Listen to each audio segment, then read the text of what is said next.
ਅੱਗੇ ਖਬਰਾਂ ਦੇਖ ਰਹੇ ਸਾਰੇ ਦਰਸ਼ਕਾਂ ਨੂੰ ਮੇਰੇ ਹਰਪ੍ਰੀਤ ਵੱਲੋਂ ਪਿਆਰ ਭਰੀ ਸਤਿ ਸ੍ਰੀ ਅਕਾਲ। ਅੱਜ ਮੇਰਾ ਸਾਥ ਦੇਣ ਜਾ ਰਹੇ ਨੇ ਟੋਰਾਂਟੋ ਤੋਂ ਕੁਲਵੀਰ ਜੀ। ਕੁਲਵੀਰ ਜੀ, ਤੁਹਾਡਾ ਸ਼ੋਅ ਦੇ ਵਿੱਚ ਸਵਾਗਤ ਹੈ। ਧੰਨਵਾਦ ਹਰਪ੍ਰੀਤ ਜੀ। ਨਾਲ ਹੀ ਸਾਡੇ ਨਾਲ ਇੰਡੀਆ ਤੋਂ ਜੁੜ ਰਹੇ ਨੇ ਸਬਦੀਸ਼ ਜੀ ਅਤੇ ਜਰਮਨ ਜੀ। ਸਬਦੀਸ਼ ਜੀ, ਜਰਮਨ ਜੀ, ਤੁਹਾਡੇ ਦੋਵਾਂ ਦਾ ਸ਼ੋਅ ਵਿੱਚ ਸਵਾਗਤ ਹੈ। ਬਹੁਤ ਬਹੁਤ ਧੰਨਵਾਦ ਹਰਪ੍ਰੀਤ ਜੀ। ਗੱਲਬਾਤ ਸ਼ੁਰੂ ਕਰਾਂਗੇ ਜਿਹੜੀ ਅਸੀਂ ਕੱਲ ਡਿਬੇਟ ਕੀਤੀ ਸੀ ਪੀਲੀਭੀਤ ਬਾਰੇ। ਅੱਜ ਉਸ ਇੰਪੋਰਟੈਂਟ ਕੇਸ ਦਾ ਫੈਸਲਾ ਆਉਣਾ ਸੀ। ਅੱਜ ਉਸ ਕੇਸ ਦਾ ਫੈਸਲਾ ਸੁਣਾਉਂਦੇ ਹੋਏ ਜੱਜ ਸਾਹਿਬ ਨੇ 47 ਦੇ 47 ਪੁਲਿਸ ਵਾਲਿਆਂ ਨੂੰ ਉਮਰ ਕੈਦ ਦੀ ਸਜ਼ਾ ਦੇ ਦਿੱਤੀ ਹੈ। ਸਜ਼ਾ ਦੇ ਨਾਲ ਹੀ ਪੀੜਿਤ ਪਰਿਵਾਰਾਂ ਨੂੰ 14 ਲੱਖ ਰੁਪਏ ਦੀ ਰਕਮ ਅਦਾ ਕਰਨ ਦੀ ਹੁਕਮ ਵੀ ਜੱਜ ਸਾਹਿਬ ਨੇ ਸੁਣਾਇਆ ਵਾ। ਇੰਪੋਰਟੈਂਟ ਗੱਲ ਆ ਵਾ, ਜਿਹੜੀ 14 ਲੱਖ ਰੁਪਏ ਦੀ ਰਕਮ ਆ, ਇਹ ਸਰਕਾਰ ਨਹੀਂ ਦੇਊਗੀ। ਇਹ 47 ਜਿਹੜੇ ਪੁਲਿਸ ਵਾਲੇ ਆ ਇਹਨਾਂ ਕੋਲ ਹੀ ਕਲੈਕਟ ਕੀਤੀ ਜਾਊਗੀ। 38 ਪੁਲਿਸ ਵਾਲਿਆਂ ਨੂੰ ਆਲਰੇਡੀ ਹਿਰਾਸਤ ਵਿੱਚ ਲੈ ਲਿਆ ਵਾ।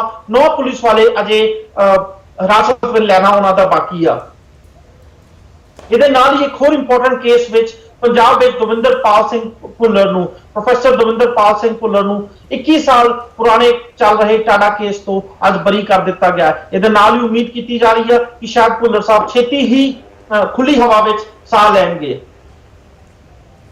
ਇਹਦੇ ਨਾਲ ਹੀ ਲੁਧਿਆਣੇ ਚੋਂ ਇੱਕ ਹੋਰ ਆ ਰਹੀ ਖਬਰ ਵਿੱਚ ਮਾਤਾ ਚੰਦ ਕੌਰ ਜੋ ਕਿ ਲੇਟ ਸਤਿਗੁਰੂ ਜਗਜੀਤ ਸਿੰਘ ਜੀ ਨਾਮਧਾਰੀਆਂ ਦੇ ਗੁਰੂ ਜਗਜੀਤ ਸਿੰਘ ਜੀ ਦੀ ਵਾਈਫ ਨੇ, ਉਹਨਾਂ ਦਾ ਦਿਨ ਦਿਹਾੜੇ 2 ਯੁਵਕਾਂ ਨੇ ਗੋਲੀ ਮਾਰ ਕੇ ਹੱਤਿਆ ਕਰ ਦਿੱਤੀ ਗਈ। ਇਹ ਗੱਲ ਭੈਣੀ ਸਾਹਿਬ ਦੀ ਆ, ਜਿੱਥੇ ਕਿ ਮਾਤਾ ਜੀ ਇੱਕ ਸਕੂਲ ਦੇ ਸਾਲ ਦੇ ਪਹਿਲੇ ਦਿਨ ਦੀ ਅਰਦਾਸ ਸ਼ਾਮਿਲ ਹੋਣ ਵਾਸਤੇ ਗਈ ਸੀ। ਮਾਤਾ ਜੀ ਨੂੰ ਕਾਫੀ ਟਾਈਮ ਤੋਂ ਪੁਲਿਸ ਦੀਆਂ ਧਮਕੀਆਂ ਆ ਰਹੀਆਂ ਸੀ, ਪਰ ਮਾਤਾ ਜੀ ਨੇ ਸਿਕਿਉਰਿਟੀ ਲੈਣ ਤੋਂ ਮਨਾ ਕਰ ਦਿੱਤਾ ਗਿਆ ਸੀ। 2 ਜਵਾਨ ਮੁੰਡੇ ਮਾਤਾ ਜੀ ਦੇ ਕੋਲ ਆਉਂਦੇ ਆ, ਪੈਰਾਂ ਨੂੰ ਹੱਥ ਲਾਉਂਦੇ ਆ, ਤੋਂ ਬਾਅਦ ਗੋਲੀਆਂ ਮਾਰ ਕੇ ਉਹਨਾਂ ਦੀ ਹੱਤਿਆ ਕਰ ਦਿੰਦੇ ਆ। ਇਦਾਂ ਦੇ ਕੁਝ ਹੋਰ ਮੁੱਦੇ ਅਸੀਂ ਡਿਸਕਸ ਕਰਾਂਗੇ, ਪਰ ਸਭ ਤੋਂ ਪਹਿਲਾਂ ਮੈਂ ਤੁਹਾਨੂੰ ਇੱਕ ਵੀਡੀਓ ਦਿਖਾਉਣਾ ਚਾਹੂੰਗਾ। ਵੀਡੀਓ ਦਿਖਾਉਣ ਤੋਂ ਬਾਅਦ ਅਸੀਂ ਆਪਣੀ ਡਿਬੇਟ ਸ਼ੁਰੂ ਕਰਾਂਗੇ। टोपी पहन करके खड़ा हो जाता है, बोले मैं भारत माता की जय नहीं बोलूंगा, मुझे मेरी गर्दन काट लो। अरे इस देश में कानून है, तेरी है कि क्या हम तो लाखों की गर्दन काट सकते हैं। भारत माता की, भारत माता की, इस देश के कानून और संविधान का सम्मान करते हैं, नहीं तो कोई भारत माता का अपमान करे, एक नहीं हम हजारों लाखों के शीश कतल करने का सामर्थ्य है। ਵੀਡੀਓ ਵਿੱਚ ਵੇਖਿਆ ਜਿੱਥੇ ਕਿ ਬਾਬਾ ਰਾਮਦੇਵ ਜੀ ਇੱਕ ਕਮੈਂਟ ਕਰ ਰਹੇ ਸੀ। ਅਸੀਂ ਸਾਰੇ ਹੀ ਜਾਣਦੇ ਹਾਂ ਭਾਰਤ ਮਾਤਾ ਕੀ ਜੈ ਕਾਫੀ ਟਾਈਮ ਤੋਂ ਇੱਕ ਨਵਾਂ ਹੀ ਵਿਵਾਦ ਦਾ ਮੁੱਦਾ ਇੰਡੀਆ ਵਿੱਚ ਬਣਿਆ ਹੋਇਆ ਵਾ। ਬੀਜੇਪੀ, ਆਰਐਸਐਸ ਤੇ ਕੁਝ ਹਿੰਦੂ ਜਥੇਬੰਦੀਆਂ ਨੇ ਭਾਰਤ ਮਾਤਾ ਕੀ ਜੈ ਕਹਾਉਣ ਦਾ ਜਾਂ ਕਹਿਣ ਦਾ ਜਾਂ ਦੇਸ਼ ਭਗਤੀ ਦਾ ਸਰਟੀਫਿਕੇਟ ਦੇਣ ਦਾ ਠੇਕਾ ਲਿਆ ਵਾ। ਪਰ ਕਮਾਲ ਤੇ ਉਦੋਂ ਹੋ ਗਈ ਜਦੋਂ ਬੀਜੇਪੀ ਦੇ ਲੀਡਰ ਦਲੀਪ ਸੰਘਵੀ ਉਹਨਾਂ ਨੇ ਇਹ ਮੈਂਡੇਟਰੀ ਕਰਤਾ, ਕੰਪਲਸਰੀ ਕਰਤਾ ਕਿ ਜੋ ਇੱਕ ਸੰਸਥਾ ਦੇ ਮੈਂਬਰ ਨੇ, ਜੋ ਕਿ ਸੰਸਥਾ ਇੱਕ ਸਕੂਲ ਚਲਾ ਰਹੀ ਹੈ, ਉਹਨਾਂ ਨੇ ਆਦੇਸ਼ ਦੇ ਕੇ ਇਹ ਮੈਂਡੇਟਰੀ ਕਰਤਾ ਕਿ ਜਿਹਨੂੰ ਵੀ ਇਸ ਸਕੂਲ ਵਿੱਚ ਐਡਮਿਸ਼ਨ ਲੈਣੀ ਆ ਉਹਨੂੰ ਫਾਰਮ ਤੇ ਭਾਰਤ ਮਾਤਾ ਕੀ ਜੈ ਲਿਖਣਾ ਪਊਗਾ। ਦੂਜੇ ਪਾਸੇ ਬਾਬਾ ਰਾਮਦੇਵ ਜੀ ਕੇ ਤੋਂ ਘੱਟ ਨਹੀਂ ਆ, ਸੁਰੱਖਿਆ ਬਣੇ ਰਹਿਣ ਦੀ ਆਦਤ ਬਾਬਾ ਰਾਮਦੇਵ ਨੂੰ ਹਮੇਸ਼ਾ ਤੋਂ ਹੀ ਹੈ। ਹੁਣ ਵੀ ਬਾਬਾ ਰਾਮਦੇਵ ਨੇ ਇਹ ਗੱਲ ਕਹਿ ਕੇ ਸਾਰਿਆਂ ਨੂੰ ਆਸ਼ਚਰਯਚਕਿਤ ਕਰਦਾ ਜਦੋਂ ਬਾਬਾ ਰਾਮਦੇਵ ਨੇ ਇਹ ਗੱਲ ਆਖੀ ਕਿ ਜਿਹੜੇ ਭਾਰਤ ਮਾਤਾ ਕੀ ਜੈ ਨਹੀਂ ਆਉਂਦੇ ਉਹਨਾਂ ਦਾ ਗਲਾ ਵੱਢ ਦੇਣਾ ਚਾਹੀਦਾ ਵਾ। ਜੇ ਸਾਨੂੰ ਕਾਨੂੰਨ ਇਜਾਜ਼ਤ ਦੇਵੇ ਤੇ ਅਸੀਂ ਆਹੀ ਕਰੀਏ। ਹੈਰਾਨੀ ਦੀ ਗੱਲ ਇਹ ਹੈ ਕਿ ਇੱਕ ਪਾਸੇ ਬੀਜੇਪੀ ਦੇ ਲੀਡਰ ਸਕੂਲ 'ਚ ਭਰਤੀ ਹੋਣ ਵਾਸਤੇ ਸਕੂਲ ਦੇ ਫਾਰਮ ਵਿੱਚ ਭਾਰਤ ਮਾਤਾ ਕੀ ਜੈ ਲਿਖਣ ਵਾਸਤੇ ਆਖਦੇ ਨੇ। ਦੂਜੇ ਪਾਸੇ ਬੀਜੇਪੀ ਦੇ ਲੀਡਰ ਐਜੂਕੇਸ਼ਨ, ਵਿਦਿਆ ਸਾਰਿਆਂ ਨੂੰ ਦਿਵਾਉਣ ਦੀਆਂ ਗੱਲਾਂ ਕਰਦੇ ਨੇ। ਕੁੜੀਆਂ ਦੀ ਸਿੱਖਿਆ ਵਾਸਤੇ ਖਾਸ ਤੌਰ ਤੇ ਨਵੀਆਂ ਸਕੀਮਾਂ ਚਲਾਈਆਂ ਜਾਂਦੀਆਂ ਨੇ।